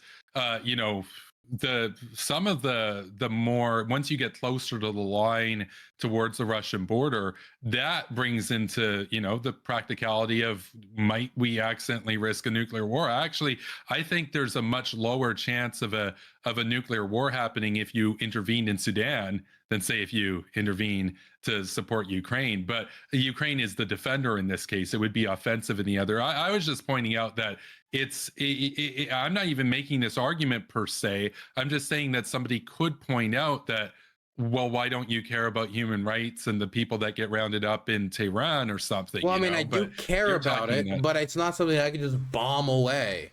It's not something. And plus, the amount of cost in comparison to us with American soldiers dying on the battlefield, dropping into Iran, charging through the fucking mountainous landscapes that Saddam's armies failed to do, to try to overthrow the mullah before then we fight a guerrilla war for the next who knows how many years, is going to be a lot more expensive, cost a lot more lives to be lost, Right. and it's just 10 times less practical than sending weapons to an ally that wants to defend itself and is not even asking for you to put boots on the ground. Okay. Well, there you go. So I've got one last question then, and this is, so you think I would give too much territory if you were forced, if the Ukrainian forces were forced into essentially negotiating because they can't get it all back in this scenario? How much would you be willing to cede then for peace? I mean, for me, there's two things: the questions of formally recognizing or just like moving the. Because do you want me to declare formally recognize? Formally, because you can't have NATO if it's not. I mean, it would depend a lot on the Ukrainian determination. But for me, anything more than 2022 February 23rd lines is insane to me. Okay. That's okay, just there we go. Going too far. I want to go further, but that depends on successes on the battlefield. And sometimes the real world is very mean. Well, there we go. Well, that's a good. Well, that's a solid, specific answer. So I appreciate that. Thank you. Yeah. It's just because it would also send a clear message that the Russians hadn't really gained much outside of formal recognition, which I don't think 500,000 dead Russians for formal recognition would really be the victory that there's a chance, by the way, even if that scenario plays out, that Putin's regime could collapse because people are like, what the fuck? We held all this before anyway. Right. No, that's possible too. That's possible too. There's a lot of unknowns there. Absolutely. But I would say, I think it's been a good debate. So you probably want to wrap this up. It's 6 p.m. here where I'm at. Yeah, so it's going on 4 a.m. and I'm gonna be heading out. I'm gonna be heading out to film today.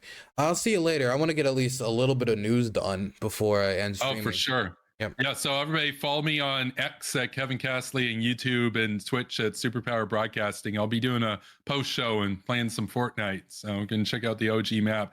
Thank you, Dylan. And, stay safe. So. Thank you. Bye-bye. What did you guys think of that? Kevin Cowardly? Damn. This just baffles me because I debated him like 2 or 3 years ago on why we shouldn't nuke North Korea. And now it's like, wow, you're the crazy one, Dylan. It's like, I don't know. It's all changed. It's all changed.